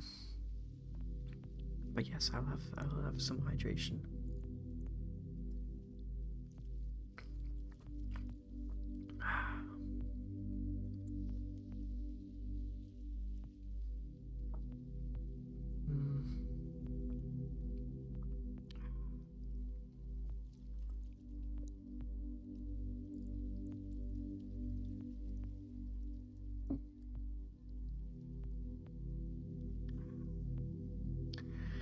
So what you think of ASMR reading? I'm perfectly fine with it. I'm surprised so many of you enjoy it as much as you do. I don't see particularly why. I'm not trying it's not of the highest quality, of the highest caliber of ASMR content, yet here we are. For some reason, a lot of you enjoy it, and thus I am happy to accommodate. Okay. We will go to the Night Witches, which was sent in by Kitsu. And you will all know this from that Sabaton song. They flew under the cover of darkness in bare bones plywood biplanes. They braved bullets and frostbite in the air while battling skepticism and sexual harassment on the ground. They were feared and hated so much by the Nazis that any German airman who downed one was automatically awarded the prestigious Iron Cross Medal. All told, the pioneering all-female 588th Night Bomber Regiment dropped more than 23,000 tons of bombs on Nazi targets, and in doing so they became a crucial Soviet asset in World War II. The Germans nicknamed them the Nachtexen, or Night Witches, because the whooshing noise their wooden planes made resembled that of a sweeping broom. This was the only sound the Germans had. The planes were too small to show up on radar or on infrared locators, said Steve Prowse, author of the screenplay The Night Witches, a non-fiction account of the little-known female squadron. They never used radios, so radio locators couldn't pick them up either. They were basically ghosts. Using female bombardiers wasn't a first choice. While women had previously been barred from combat, the pressure of an encroaching enemy gave Soviet leaders a reason to rethink the policy. Adolf Hitler had launched Operation Barbarossa, his massive invasion of the Soviet Union in June 1941. By the fall, the Germans were pressing on Moscow, Leningrad was under siege and the Red Army was struggling. The Soviets were desperate. The 588th's first mission, on June 28, 1942, took aim successfully at the headquarters of the invading Nazi forces. A woman leads the charge. The squadron was the brainchild of Marina Raskova, known as the Soviet Amelia Earhart. Famous not only as the first female navigator in the Soviet Air Force, but also for her many long-distance flight records. She had been receiving letters from women all across the Soviet Union wanting to join the World War II war efforts. While they had been allowed to participate in support roles, there were many who wanted to be gunners and pilots, flying on their own. Many had lost brothers or sweethearts or had seen their homes and villages ravaged. Seeing an opportunity, Reskova petitioned Soviet dictator Joseph Stalin to let her form an all-female fighting squadron. On October 8, 1941, Stalin gave orders to deploy 3 all-female Air Force units. The women would not only fly missions and drop bombs, they would return fire, making the Soviet Union the first nation to officially allow women to engage in combat. Previously, women could help transfer planes and ammunition, after which the men took over. Reskova quickly started to fill out her teams. From more than 2,000 applications, she selected around 400 women for each of the 3 units. Most were students, ranging in age from 17 to 26. Those selected moved to Engels, a small town north of Stalingrad, to begin training at the Engels School of Aviation. They underwent a highly compressed education expected to learn in a few months what it took most soldiers several years to grasp. Each recruit had to train and perform as pilots, navigators, maintenance, and ground crew. Beyond their steep learning curve, the women faced skepticism from some of the male military personnel who believed they added no value to the combat effort. Reskova did her best to prepare her women for these attitudes, but they still faced sexual harassment, long nights, and grueling conditions. The men didn't like the little girls going to the front lines. It was a man's thing. Prowse told history. Making do with hand-me-downs and relics. The military, unprepared for women pilots, offered them meager resources. Flyers received hand-me-down uniforms from male soldiers, including oversized boots. They had to tear up their bedding and stuff them in their boots to get them to fit, said Prowse. Their equipment wasn't much better. The military provided them with outdated Polikarpov Po-2 biplanes, 1920s crop dusters that had been used as training vehicles. These light 2-seater open cockpit planes were never meant for combat. It was like a coffin with wings, said Prowse, made out of plywood with canvas pulled over. The aircraft offered virtually no protection from the elements. Flying at night, pilots endured freezing temperatures, wind, and frostbite. In the harsh Soviet winters, the planes became so cold just touching them would rip off bare skin. Due to both the plane's limited weight capacity and the military's limited funds, the pilots also lacked other luxury items their male counterparts enjoyed. Instead of parachutes, which were too heavy to carry, radar guns, and radios, they were forced to use rudimentary tools such as rulers, stopwatches, flashlights, pencils, maps, and compasses. Thank you, history. Go away. There was some upside to the old aircraft. Their maximum speed was slower than the stall speed of the Nazi planes, which meant these wooden planes, ironically, could maneuver faster than the enemy, making them hard to target. They also could easily take off and land from most locations. The downside, when coming under enemy fire, pilots had to duck by, sending their planes into dives. Almost none of the planes carried defense ammunition. If they happened to be hit by tracer bullets, which carried a pyrotechnic charge, their wooden planes would burst into flames. Long nights, stealth tactics. The Polikarpovs could only carry 2 bombs at a time, one under each wing. In order to make meaningful dents in the German front lines, the regiment sent out up to 42-person crews a night. Each would execute between 8 and 18 missions a night, flying back to rearm between runs. The weight of the bombs forced them to fly at lower altitudes, making them a much easier target, hence their night-only missions. The planes, each with a pilot up front and a navigator in back, traveled in packs. The first planes would go in as bait, attracting German spotlights, which provided much-needed illumination. These planes, which rarely had ammunition to defend themselves, would release a flare to light up the intended target.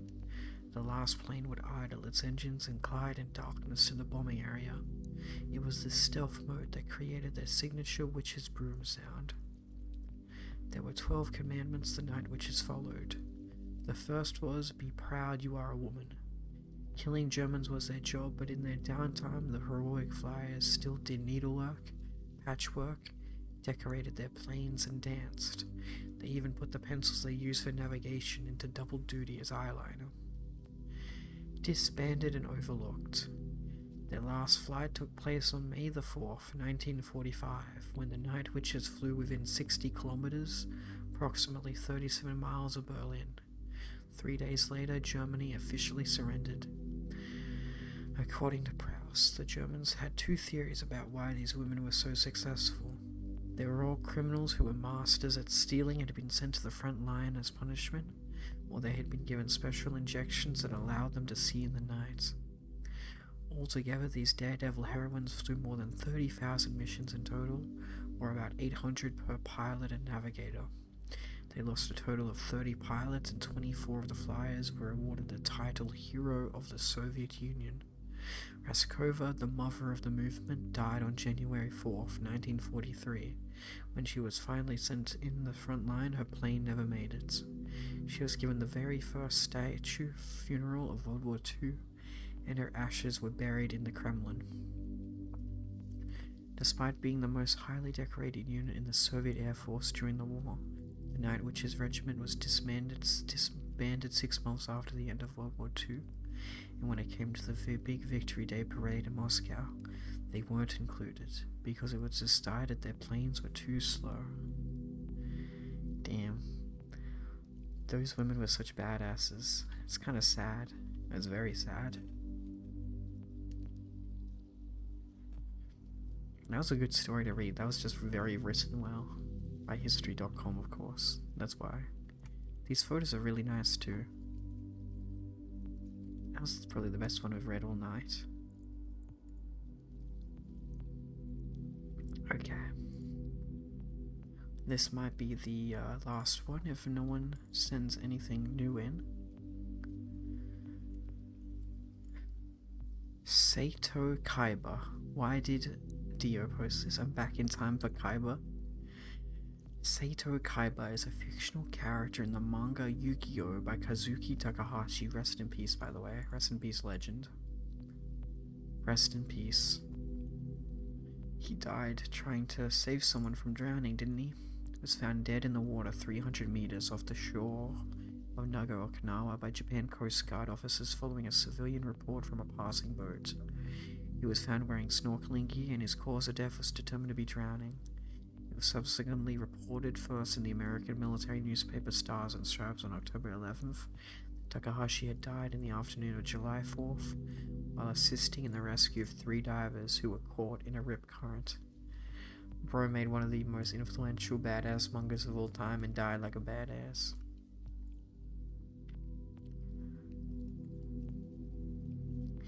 Fictional character in the manga Yu-Gi-Oh! As a majority shareholder and CEO of his own multinational gaming company, Kaiba Corporation, Kaiba is reputed to be Japan's greatest gamer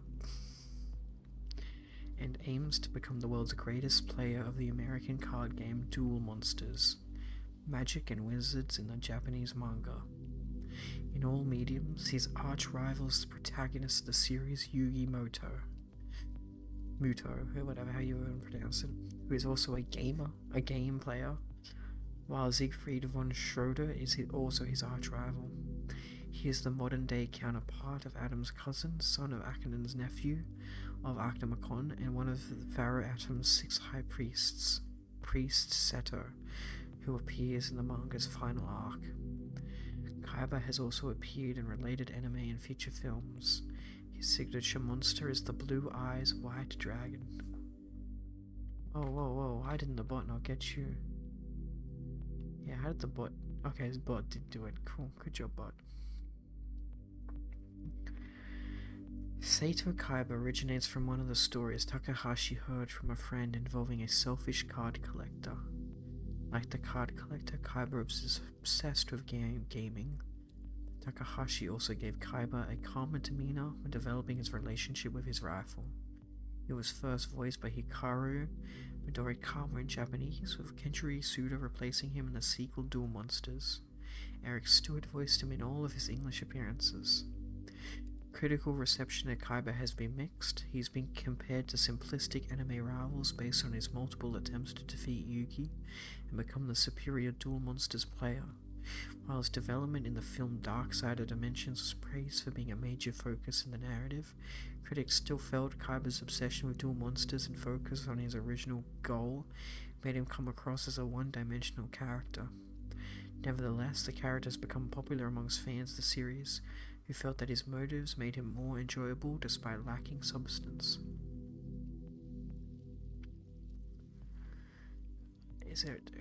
What exactly should I read of this?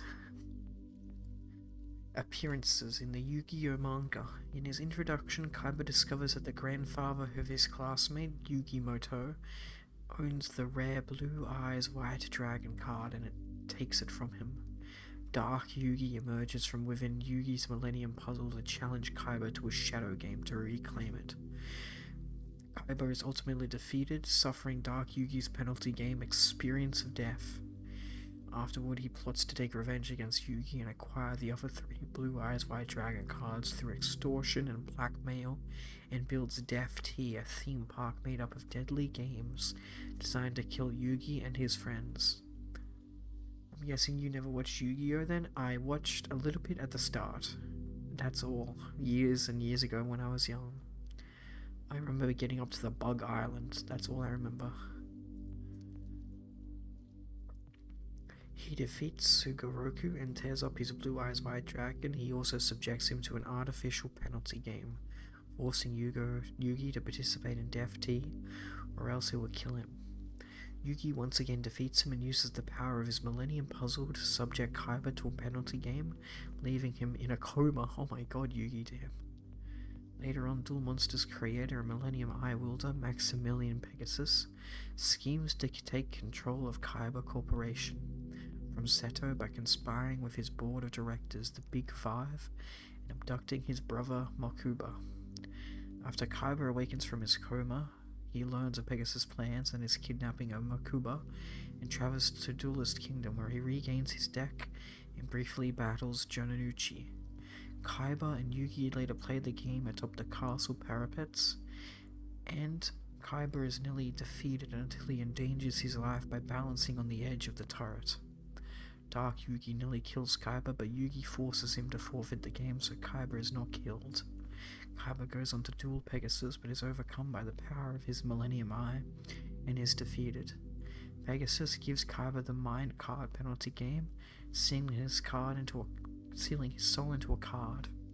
When Dark Yugi defeats Pegasus in a shadow game during the final round of the tournament, both Kaiba and his brother are freed from their penalty games. When did I do ASMR? Never. This is something chat wants me to do, and thus I'm doing it. That is all it is. I simply listen to the wishes of my chat. That is all it is. Okay. I think that is enough. I want to read about the Seto Kaiba from the Yu-Gi-Oh!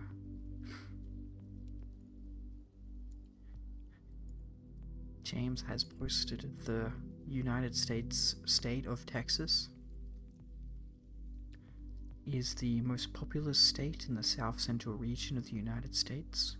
It borders Louisiana to the east, Arkansas or Arkansas if you are stupid and pronunciation by Americans is stupid, to the northeast, Oklahoma to the north, New Mexico to the west, and the Mexican states of Chihuahua and Coahuila, Nuevo Leon, and Tamaulipas to the south and southwest.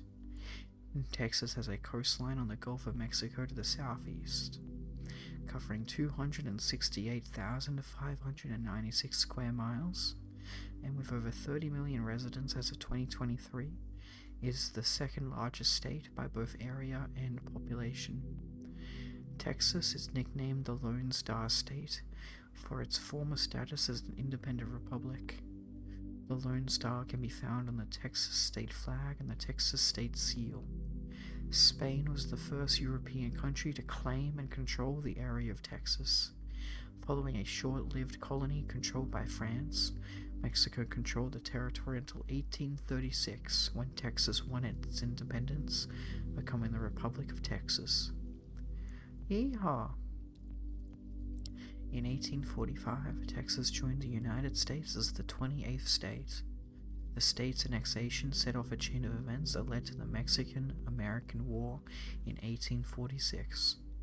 Following victory by the United States, Texas remained a slave state, Jesus Christ, until the American Civil War, when it declared its secession from the Union in early 1861, before officially joining the Confederate States of America on March 2nd.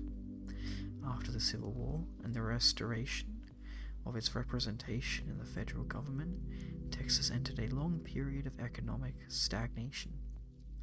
Historically, 5 major industries shaped the Texas economy prior to World War II: cattle, bison, cotton, timber, and sweet oil. Before and after the Civil War, the cattle industry, which Texas came to dominate, was a major economic driver and created the traditional image of the Texas cowboy. Yeehaw! In the later 19th century, cotton and lumber grew to be major industries in the cattle industries, and as the cattle industry became less lucrative. Ultimately, the discovery of major petroleum deposits, Spindletop in particular, initiated an economic boom that became the driving force behind the economy for much of the 20th century. Texas developed a diversified economy and high-tech industry during the mid-20th century. As of 2020, it has the most Fortune 500 company headquarters, 53, in the United States. With a growing base of industry, the state leads in many industries, including tourism, agriculture, petrochemicals, energy, computers and electronics, aerospace, and biomedical sciences. Texas has led the United States in state export revenue since 2002 and has the second highest gross state product. The Dallas-Fort Worth Metroplex and Greater Houston areas are the nation's 4th and 5th most populous urban regions, respectively. Its capital state is Austin. Due to its size and geographic features such as the Balcones Fault, Texas contains diverse landscapes common to both the United States' southern and the southwestern regions. Most population centers are in areas of former prairies, grasslands, forests, and the coastline. Traveling from east to west, terrain ranges from coastal swamps and piney woods to rolling plains and rugged hills to the desert and mountains of the Big Bend. The name Texas, based on the Caddo word friend, was applied in the spelling Tejas or Texas by the Spanish to the Caddo themselves, specifically the Hasinai Confederacy. During Spanish colonial rule in the 18th century, the area was known as Nuevas Filipinas, New Philippines. I did not know that. And Nueva Reino de Philippines, New Kingdom of the Philippines, or as Provincia de los Tejas, Province of the Tejas. Later also Provincia de Texas or de Tejas, Province of Texas. It was incorporated as Provincia de Texas into the Mexican Empire in 1821 and declared a republic in 1836. The Royal Spanish Academy recognizes both spelling Tejas and Texas as Spanish languages forms of the name. The English pronunciation with KS is unetymological, contrary to the historical value of the letter in Spanish orthography. Alternative etymologies of the name advanced in the late 19th century connected the name Texas with the Spanish word teja, meaning roof tile, the plural tejas being used to designate indigenous Pueblo settlements. In 1760s map by Jacques Nicolas Bellin shows a village named Tejas on the Trinity River, close to the site of modern Crockett. There we go. That's some information about good old Texas. Okay.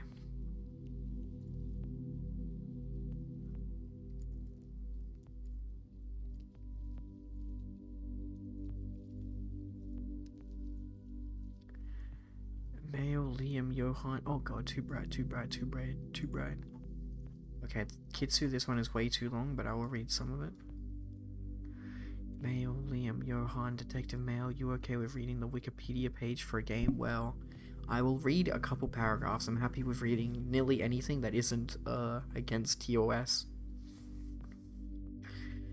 It just depends on how long I read something for. The darkness below your eyes make it as if you're sleep deprived. I am sleep deprived. I am indeed. I always am. Light mode, I know. Light mode is not good. Light mode's scary and yucky.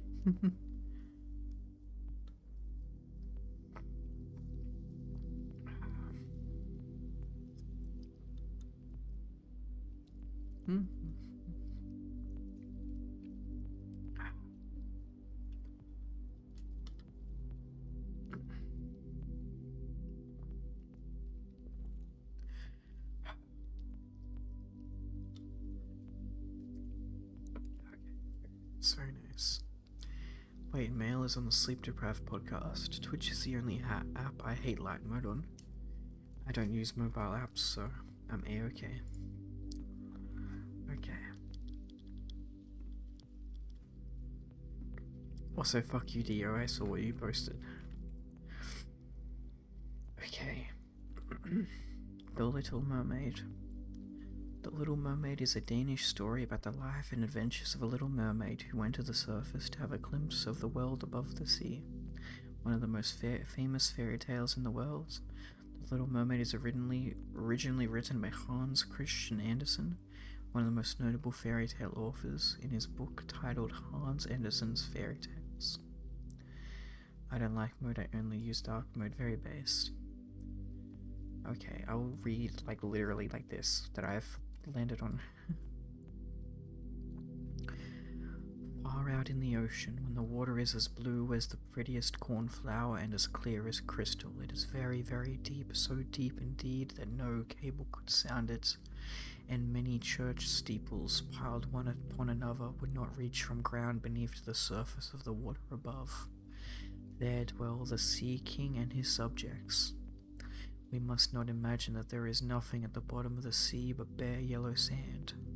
No, indeed, for on this sand grow the strangest flowers and plants, the leaves and stems of which are so pliant that the slightest agitation of the water causes them to stir as if they had life. Fishes, both large and small, glide between the branches, and as birds fly among the trees here upon land. In the deepest spot of all stands the castle of the Sea King. Its walls are built of coral, and the long Gothic windows are out of the clearest amber. Gothic widows, no, my kind of ladies. The roof is formed of shells that open and close as the water flows over them. Their appearance is very beautiful, for in each lies a glittering pearl which would be fit for the diadem of a queen. The Sea King had been a widower for many years, and his aged mother kept house for him. She was a very sensible woman, but exceedingly proud of her high birth, and on that account wore 12 oysters on her tail, while others of high rank were only allowed to wear 6. She was, however, deserving of very great praise, especially for her care of the little sea princesses, her 6 granddaughters. They were beautiful children, but the youngest was the prettiest of them all. Her skin was as clear and as delicate as a rose leaf, and her eyes as blue as the deepest sea. But, like all the others, she had no feet, and her body ended in a fish's tail. All day long they played in the great halls of the castle or among the living flowers that grew out of the walls. The large ember windows were open, and the fish swam in. Just as the swallows fly into our houses when we open the windows, only the fishes swam up to the princesses, ate out their hands, and allowed themselves to be stroked. Outside the castle there was a beautiful garden in which grew bright red and dark blue flowers, and blossoms like flames of fire. The fruit glittered like gold, and the leaves and stems waved to and fro continually. The earth itself was the finest sand, but blue as the flame of burning sulphur. Over everything lay a peculiar blue radiance, as if the blue sky were everywhere above and below, instead of the dark depths of the sea. In calm weather, the sun could be seen looking like a reddish purple flower, with light streaming from the calyx.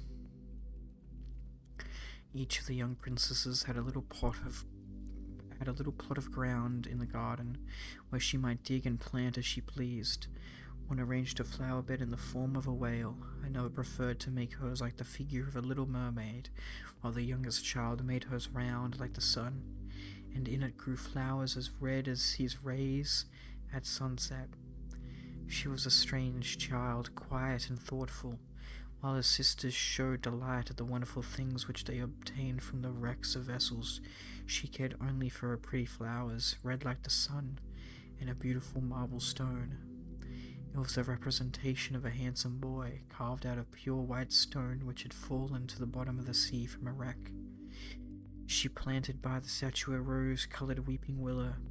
It grew rapidly and soon hung by its fresh branches over the statue, almost down to the blue sands. The shadows had the colour of violets and waved to and fro like the branches, so that it seemed as if the crown of the tree and the root were at play, trying to kiss each other. Nothing gave her so much pleasure as to hear about the world above the sea. She made her old grandmother tell her all she knew of the ships and of the towns, the people and the animals. Okay, this is gonna sound really fucked up and random, but why does the story of the Little Mermaid remind me of Attack on Titan? I have a hot take. Is Attack on Titan inspired by the Little Mermaid? Think about it. Aaron is just like the Little Mermaid. He's just like the Little Mermaid, guys. Please, like it's that. Think about it. Chat is full of dark mode gremlins. I need the dark mode. I look at screens all every day. Yes. Skill issue TBH. I'm almost chronically online, but use light mode. Courage. I prefer dark mode. Easier on the eyes.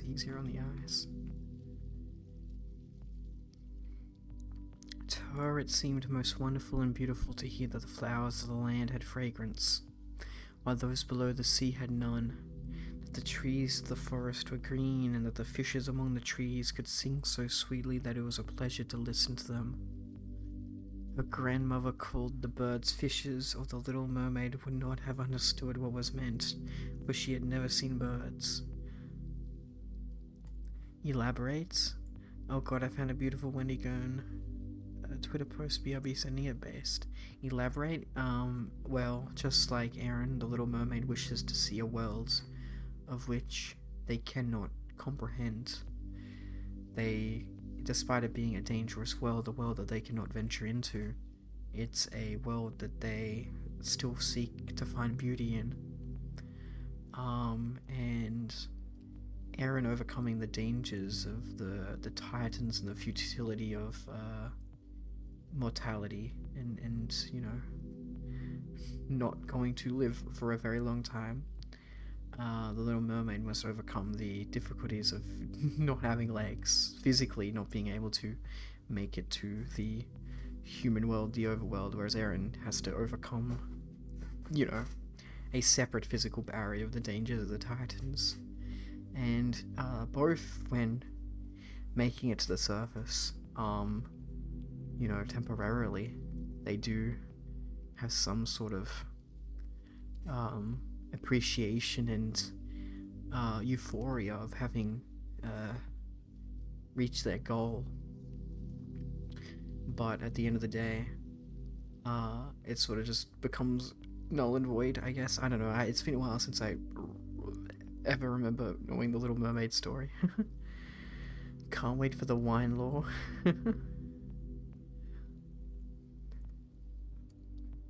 When you have reached your 15th year... Hey, Aaron was 15 as well, wasn't he? Said the granddaughter. You will have permission to rise out of the sea and sit on the rocks in the moonlight, while the great ships go sailing by. Then you will see both forests and towns. In the following year, one of the sisters would be 15, but as each was a year younger than the other, the youngest would have to wait 5 years before her turn came to rise up from the bottoms of the ocean to see the earth as we do. However, each promised to tell the others what she saw on her first visit and what she thought was most beautiful. Their grandmother could not tell them enough. There were so many things about which they wanted to know. Okay, there we go. That's what I'll read of that.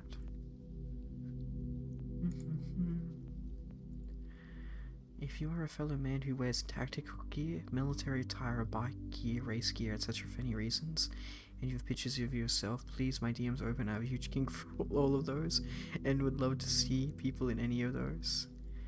And it's an FBI agent wearing a mask of a woman. Hilarious. That's pretty good. Okay. Wine law.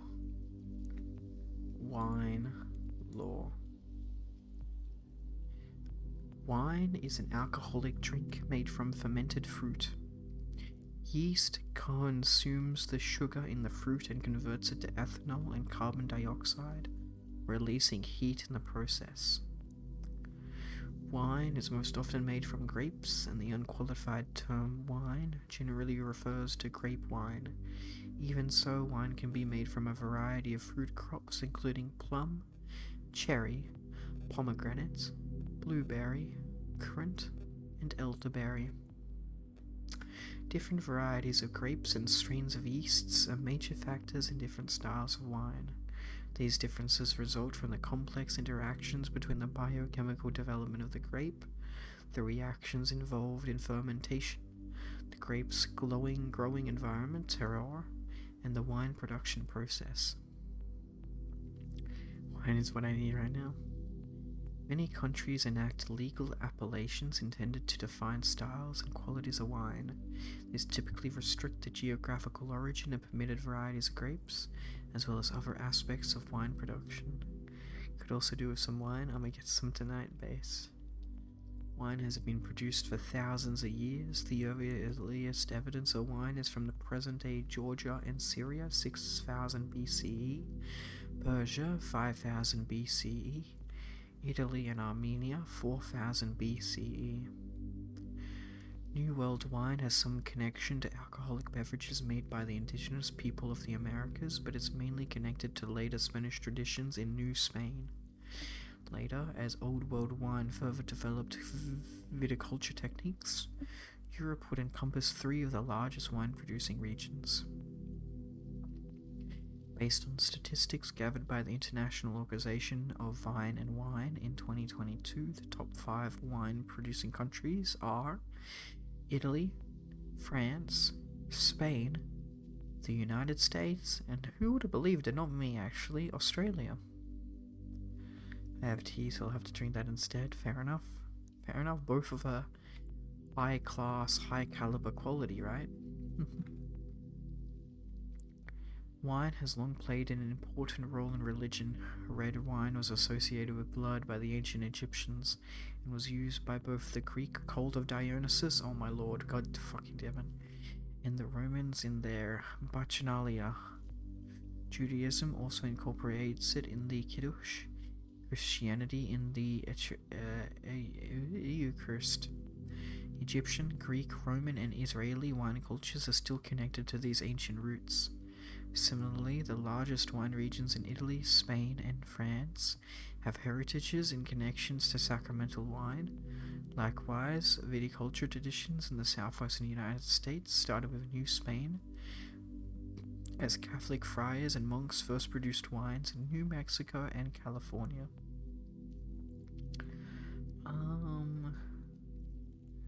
I'll do styles. Types of wine.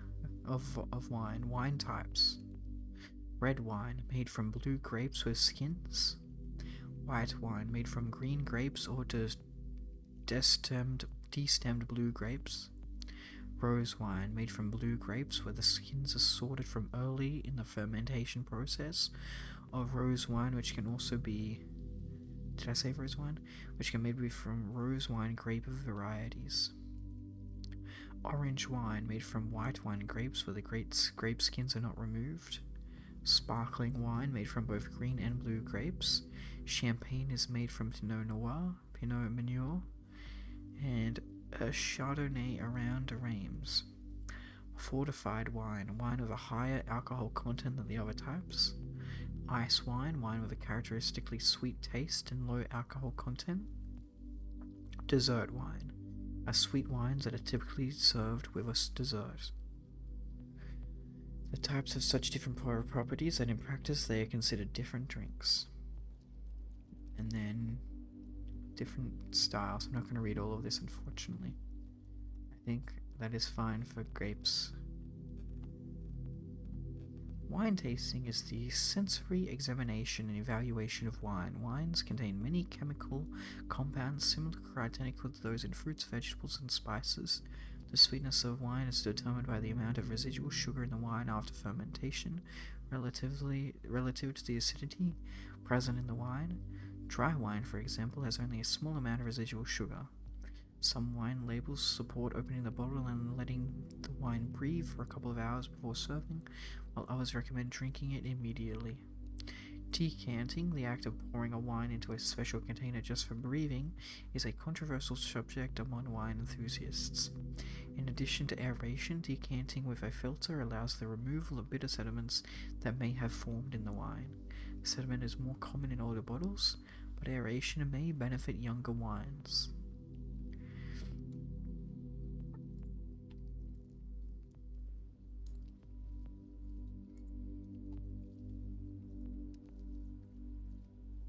Okay. I think whatever articles we have left in the Discord will be the last that I read. So, we have one from Odd Cheese, we have one from Dio, we have one from Lom. So if anyone hasn't posted one yet, so the James or the Kitsu, they can post one last one. Or Tuz, if they're still here. But yes, everybody gets their last one, I guess. Last call announcement.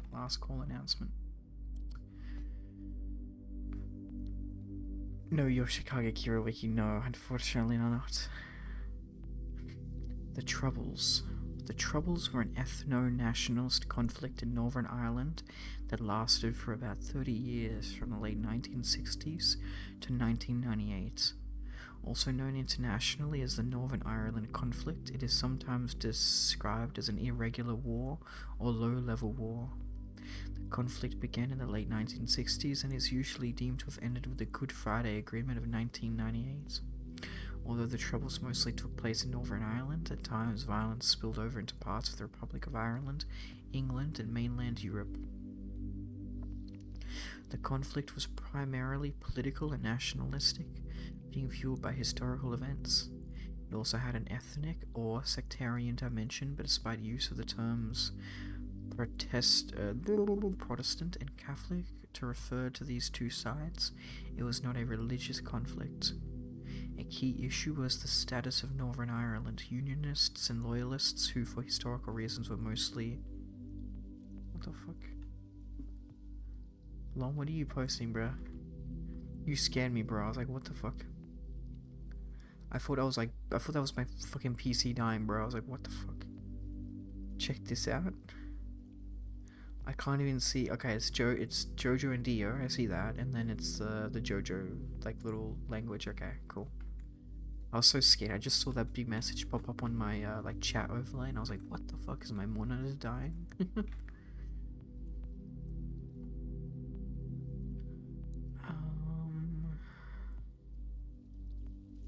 A key issue was the status of Northern Ireland. Unionists and loyalists who, for historical reasons, were mostly Ulster Protestants, wanted Northern Ireland to remain with the United Kingdom. Irish nationalists and Republicans, who were mostly Irish Catholics, wanted Northern Ireland to leave the United Kingdom and join a united Ireland. The conflict began during a campaign by the Northern Ireland Civil Rights Association to end discrimination against the Catholic nationalist minority by the Protestant Unionist government and local authorities. That's a good troll right there. The government attempted to suppress the protests. The police, the Royal Ulster Constabulary RUC, were overwhelmingly Protestant and known for sectarianism and police brutality. The campaign was also violently opposed by Ulster loyalists, who believed it was a front for Republican political activity. Increasing tensions led to the August 1969 riots, and the deployment of British troops in what became the British Army's longest operation. Peace walls were built in some areas to keep the two communities apart. Some Catholics initially welcomed the British Army as a more neutral force than the RUC, who soon came to see it as a hostile and biased, particularly after Bloody Sunday in 1972. This whole general thing is really long, oh my lord. The main participants in the Troubles were Republican paramilitaries such as the Provisional Irish Republican Army, or IRA, and the Irish National Liberation Army, INLA. Loyalist paramilitaries such as the Ulster Volunteer Force, UVF, and Ulster Defence Force, UDA. British state security forces such as the British Army and RUC, and political activists. The security forces of the Republic of Ireland played a smaller role. Republicans carried out a guerrilla campaign against British forces as well as bombing campaigns against infrastructural, commercial, and political targets. Loyalists attacked Republicans, nationalists, and the wider Catholic community in what they described as retaliation. At times there were bouts of sectarian tit-for-tat violence as well as feuds between paramilitary groups. The British security forces undertook policing and counterinsurgency, primarily against Republicans. There were incidents of collusion between British state forces and loyalist paramilitaries, see Stevens' inquiries. The Troubles also involved numerous riots, mass protests, and acts of civil disobedience, and led to increased segregation and the creation of temporary no-go areas. More than 3,500 people were killed in the conflict, of whom 52% were civilians, 32% were members of the British security forces, and 16% were members of paramilitary groups. Republican paramilitaries were responsible for some 60% of the deaths, Loyalists 30%, and security forces 10%. Loyalists were responsible for 48% of the civilian casualties, Republicans 39%, and the security forces 10%. What did he post in chat? He posted the JoJo ASCII art. The Northern Ireland peace process led to paramilitary ceasefires and talks between the main political parties, which resulted in the Good Friday Agreement of 1998. This agreement restored self-government to Northern Ireland on the basis of power sharing and included acceptance of the principle of consent, commitment to civil and political rights, parity of esteem, parity of esteem, police reform, paramilitary disarmament, and early release of paramilitary prisoners. There has been sporadic violence since the agreement, including punishment attacks, loyalist gangs' control of major organized crime rackets, example drug supply, community coercion and violence, intimidation, and violent crimes linked to dissident Republican groups.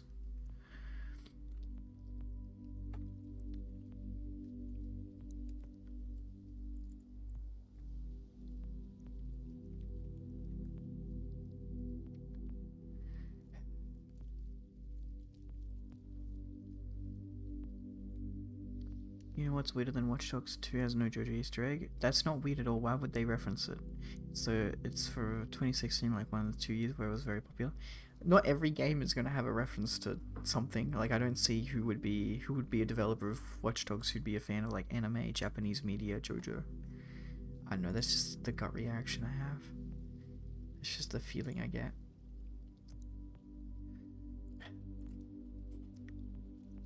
Yes, but Watch Dogs 2 is a very meta game. Okay, fair enough. Narrator. Black screen with text. The sound of buzzing bees can be heard. According to all known laws of aviation, there is no way a bee should be able to fly.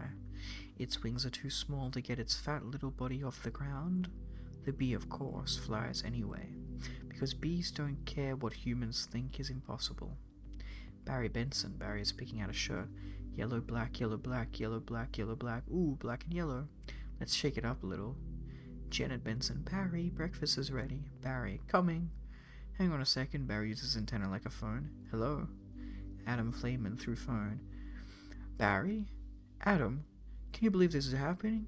I can't. I'll pick you up. Barry flies down the stairs. Martin Benson. Looking sharp. Use the stairs. Your father paid good money for those. Sorry, I'm excited. He's the graduate. We're very proud of you, son. Perfect report card. All B's. Very proud, rubs Barry's head. Ma, I got a thing going here. You got lint on your fuzz. Ow, that's me. Wave to us. We'll be in row 118,000. Bye. As references to Rage Comics, Scientology, etc. Oh. Barry, I told you, stop flying the house. Barry drives through the hive and is waved at by Adam, who's reading a newspaper. Hey, Adam. Hey, Barry. Adam gets in Barry's car. Is that fuzz gel? A little. Special day graduation. Never thought I'd make it. Barry pulls away from the house and continues driving. 3 days grade school, 3 days high school. Those were awkward. 3 days to college. I'm glad I took a day and hitchhiked around the hive. Did he come back different? Barry and Adam passed by Artie, who's jogging.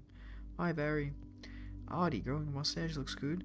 You about Frankie? Yeah. You going to the funeral? No, I'm not going to his funeral. Everybody knows, sting someone you die. Don't waste it on a squirrel, such a hothead. I guess he could have just gotten out of the way. Car does a barrel roll on the loop-shaped bridge and lands on the highway. I love this incorporating an amusement park into our regular day. Guess what? That's why they say we don't need vacations. Barry parallel parks a car and together they fly over the graduating students. Boy, quite a bit of a pomp. Under the circumstances, Barry and Adam sit down and put on their hats. Are you reading the B-movie script? Dio posted it, yes. This is way too well written. This is the official script, guys. This is the official movie script of the B-movie by Jerry Seinfeld, if you didn't know. Anyway, that's enough reading of that. We're about to do the last article, unless Kitsu or James or anyone who hasn't posted an article is posting one more in. You're all welcome. I don't get why people joke about it, because it's a bad movie that people now think is kind of funny, I guess. Still though, it's well written. Okay, Lom, you posted Watch Dogs 2, but you can either pick Watch Dogs 2 or Yoshikage Kira. You may make your decision. You may make your choice if you wish to commit to Watch Dogs 2 or to change it to Kira. I am satisfied, says James. Lom says, fuck. He is making up his mind. Watch Dogs 2. Is a game after this? Yes, we'll be playing the Hearts of Iron 4. Of course. James said to do both, so I'm doing both.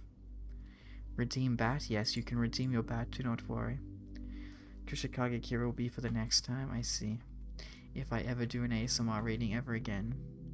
I'm happy with what I had read. No worries, I'm just saying if anyone would like a last minute edition. Goddamn Alom, you and your mobile links. Kitsu had mobile links too, I remember. There we go, much better. Unless you want a fanfic, no, I don't trust whatever fanfic you post. Not saying it's NSFW, but I don't know what media it would be from. Watch Dogs 2 is a 2016 action-adventure game developed by Ubisoft Montreal and published by Ubisoft. It is a sequel to the 2014's Watch Dogs and the second installment of the Watch Dogs series. It was released for the PlayStation 4, Xbox One, and Windows in November 2016, and for the Stadia in December 2020. Set within a fictionalized version of the San Francisco Bay Area, the game is played from a third-person perspective, and its open world is navigated on foot or by vehicle. Players control Marcus Holloway, a hacker who works the hacking group at DedSec to take down the city's advanced surveillance system known as CTOS. There are multiple ways to complete missions, and each successful assignment increases the follow count of DedSec. Cooperative multiplayer allows for competitive one-on-one combat and connecting with other players to neutralize a player who is causing havoc. Male x email fanfic, bruh. What about a Dojin, bruh? Dio, what would the tags even be, bruh? Who could say, bruh? No TOS, guys, bruh. CTOS, sorry, I thought I could have called it just CTOS, I don't know, my bad. Ubisoft Montreal studied player feedback from the first game to assess what could be improved in Watch Dogs 2, and the setting was researched by making frequent trips to California. Ubisoft Reflections were responsible for overhauling the driving mechanic. Real hackers were consulted to validate scripts and gaming mechanics for authenticity, and references to real-life activism were fictionalized, like the Project Shinology protest. The original soundtrack was composed by Hudson Mohawk. That's a fucking cool name, bruh.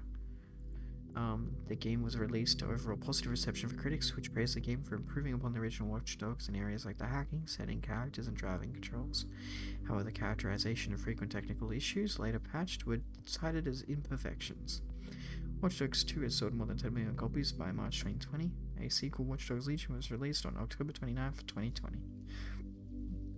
it's cool that they got actual hackers to be accurate, absolutely.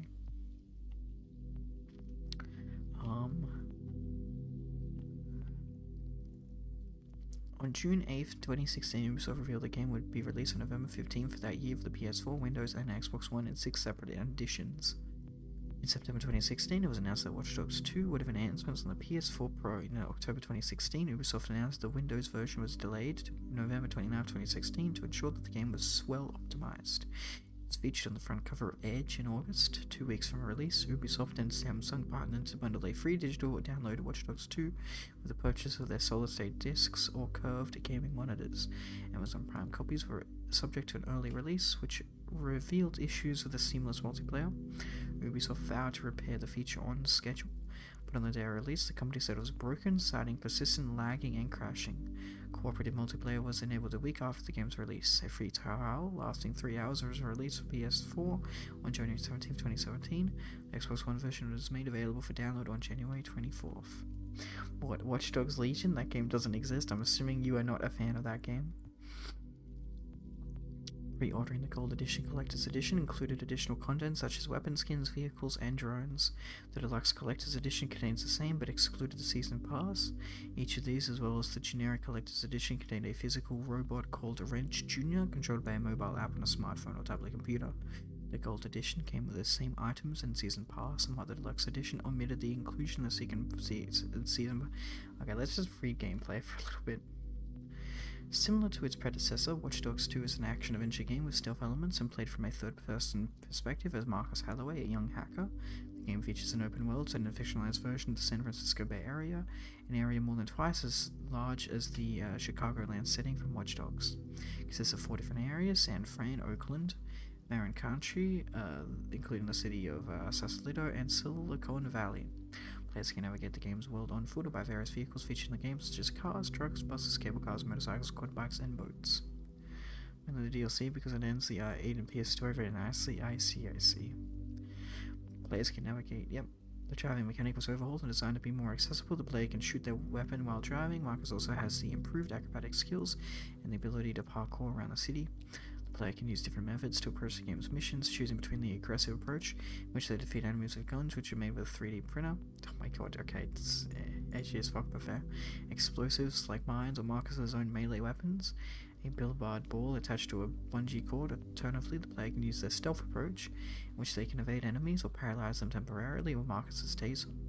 Watch Dogs 2, like its predecessor, places a particular emphasis on using environmental apparatus and the terrain to Marcus's advantage. For example, a player may hack an air conditioner unit, produce an electric shock when an enemy nears it. Marcus may also employ his own modular taser devices and explosives to use tactically against enemies. When law enforcement witnesses a player committing a crime or is alerted by an NPC, police officers will attempt to arrest the player. The game upgrade system is a returning feature, with items being divided into 3 categories: Ghost, Aggressor, and Trickster. Upgrades can be customized according to play styles. The shooting from your vehicle mechanic should have been in the first game, seeing the convoys and the missions where you had to follow cars. Yes, it's a good thing that they did eventually add them anyway, right? I suppose. Okay. I think with that we can safely wrap up the... Oh, I'm really big here. My apologies. Hi. I'm Big Mailman. Okay, now I have to do this. Here we go. I think this is better. I can do this. Cool, yeah. Wonderful. Okay. Awesome. Watch Dogs 2 actually looks like a hacking game at least. Very true. Okay, we're closing that, and I'm going to set up for wave 4. I think the music will play, which will be annoying because I can't make that not be quiet. Papa Johan, can you tell us about the nameless monster? So where I'm up to in the series is Roberto turns out to still be alive, and Johan is currently, Tenma is currently still in prison, and Tenma is attempting to break out with some other prisoner guy, Roberto is going to try and kill Ava because Ava is about to reveal that Tenma is innocent, but Tenma is an idiot and for some reason confessed to killing everybody because he's just a dumb moron. I think he's trying to protect Ava by making Ava not, testify or something, I'm not sure. That is currently where I'm up to in the monster series. Also, what's really funny is because my friend's not really like watching it like exactly with me, but he will like watch whenever I'm watching an episode because he's read it all before the manga. He's read it, and we've picked up on two One Piece voice actors. Ava, he's voiced by Big Mom in One Piece, and this new prisoner guy that Tim met. I think it's like Mitch or something, something like that. He's voiced by Buggy. So it's really funny. There's two One Piece characters, voice actors in Monster, which is pretty funny. Okay, let us go play, and then I'm gonna have to unfortunately mute the desktop audio just so it's not super loud, so you guys aren't gonna hear any music. But that's okay. That's okay. I think with that I can safely get out of the ASMR category, right? And try and get out of this. So warning, everybody, I'm gonna give you I'm gonna give you a couple seconds warning to that I'm gonna be loud again. Well, not loud, but I'm not gonna do the voice. Ugh, I can finally relax a little bit. Yay! Ugh. Okay, cool. Awesome. Cool. Let's go. Yay. Throat is finally being normal again. Yay. Thank fucking God. Help, I'm killing someone. Help Tama killing someone. I hope Tama not kill someone. Wax mail with that. Oh yeah, let me turn all those back on for you. I suppose. Here you go. They're all coming back on. They're all back on. They're all back on. Beep boop, beep boop, beep boop. The message above Dio. Buggy would 100% help Dio. Oh, help Tama kill someone. Sorry. There we go. I didn't see that. True. Your ASMR made me very uncomfortable. Why? Other people really like it, but fair enough for Locus. I understand. There you go. Baseball bat and alien abduction are both back on. Okay, there we go. Wonderful. Okay. Coolio. Buggy best clown. True. Buggy D goat. Buggy the goat. Okay, cool. Desktop audio is playing the sounds again. Wonderful, wonderful. I have to let Hoi4 like open back up. So yeah. We'll have to wait. Also, because I want to keep the ASMR VOD separated, I will end the stream and do another one for Hoi4. But that's okay. Ads are about to play, and I need to go to the bathroom anyway, so I'm gonna go to the BRB. And do we have enough music playing? The music's really quiet, but play more music. Play louder music. Go on, game. Play it louder. I don't know, but I have to click on the BRB BGM. Okay, yeah, there we go. Okay, cool. I'll be back. I'm gonna play ads now anyway.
Bah, I'm back, I'm back.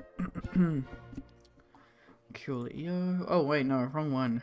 Hello, I am the detective man here to make an announcement. We have caught the killer. He has been apprehended. No, we'll move this one down here now. I don't need to really do that one over again. Coolio. Here we go, I'm back here now. Hi. I'll probably have to fix it with the gaming. Yeah, gaming is like way off. Ooh, I have to like move him down. Whee! This seems okay. Also, yeah, we'll go back to mailman. Boop. D-mail arrested lie true. When next T3 game? So Dio, can I tell chat what game it is? I feel like it doesn't matter if I keep it a secret or not, right? I feel like it's irrelevant to keep it a secret or not. Okay. D-man for president, Lamau. Okay. No telling chat. Did Dio pay for it? Yes, Dio did the T3 a little bit ago. I mean, it's not like a crazy reveal, but fair enough, Dio. I won't tell them. I have it downloaded. I have the game downloaded. It will just kind of be whenever. Within the next week or so. I just don't know. I go off of vibes, right? I just go off how I'm feeling for the vibes. I mean, I'm looking forward to play that game. Like, I've always wanted to play that game.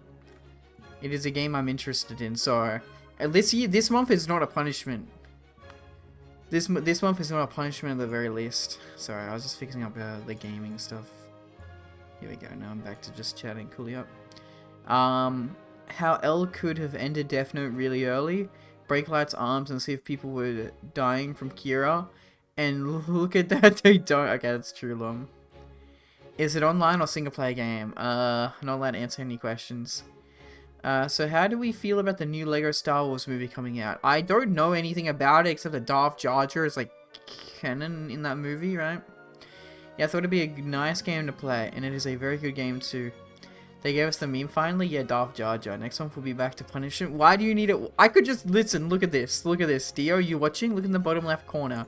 Oh no! Now it's gone. Now we can't do anything. Whoopsies. Whoopsie daisies. It went bye bye.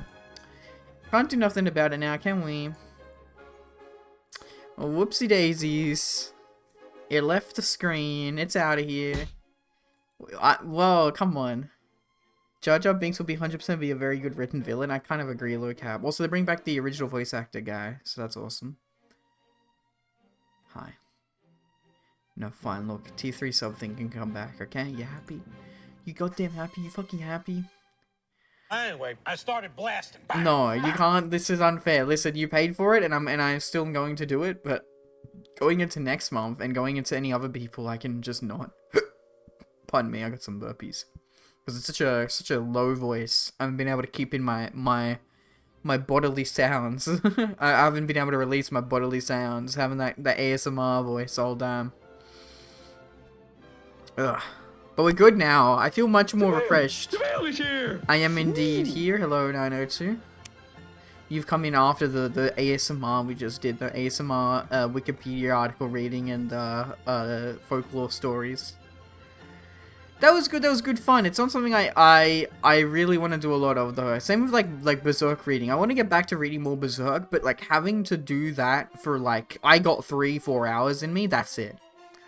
That's it. And I knew with this, I was like, I'll do 3 hours because I know I'm doing Hoi 4 right after as well. So I was like, I'll do 3, not 4. But like doing like long bouts of talking is like not good for the throat. Did you read about that goblin attack in Zimbabwe? No. Is this real? Is this real or fake? Because my friends would do a joke like that, like where it's like mind goblins or something. Okay, let me set up the stream for the next VOD. Parts of Iron 4.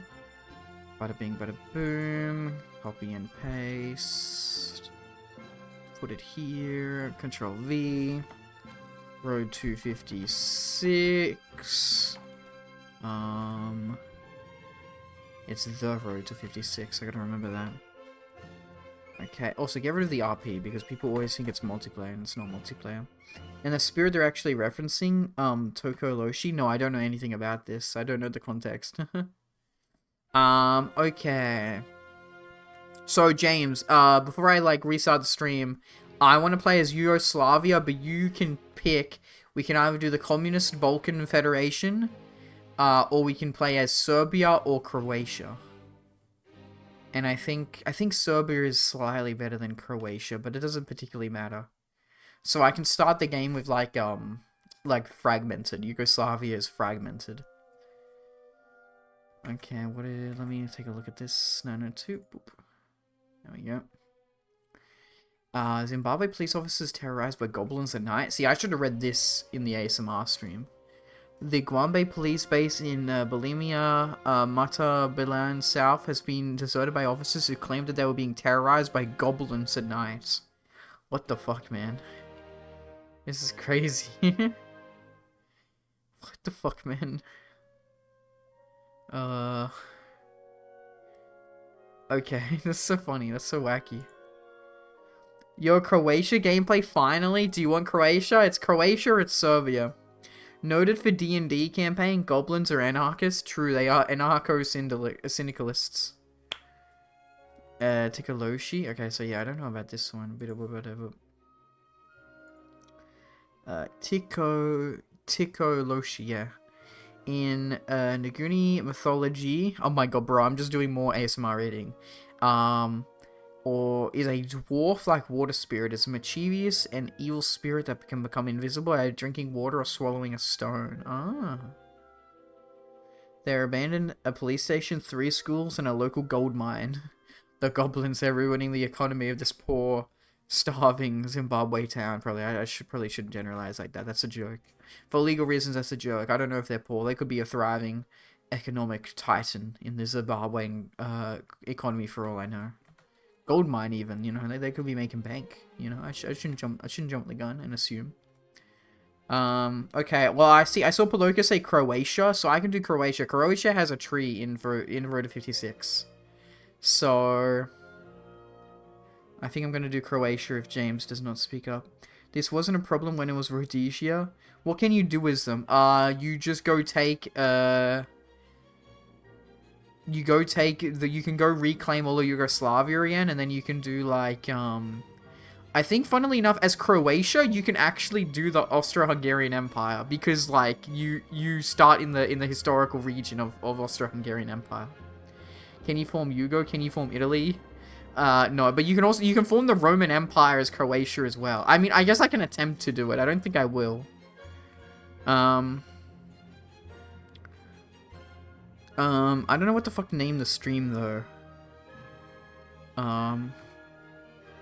Let me just do something cringe. From Croatia to Goat Asia. And the reason why I'm naming that for the stream is because I was going to call it, originally, if I was going to play as Yugoslavia, I was going to call it Yugoslavia. So there you go, I'm just stealing my original title. From Croatia to Goat Asia. Goat, Crow, Asia. ATIA, Goat Asia. There we go. Okay, it's cringe as hell, but that's what we want. Coolio. Okay, I will be back in like literally a minute, so yes. We be back.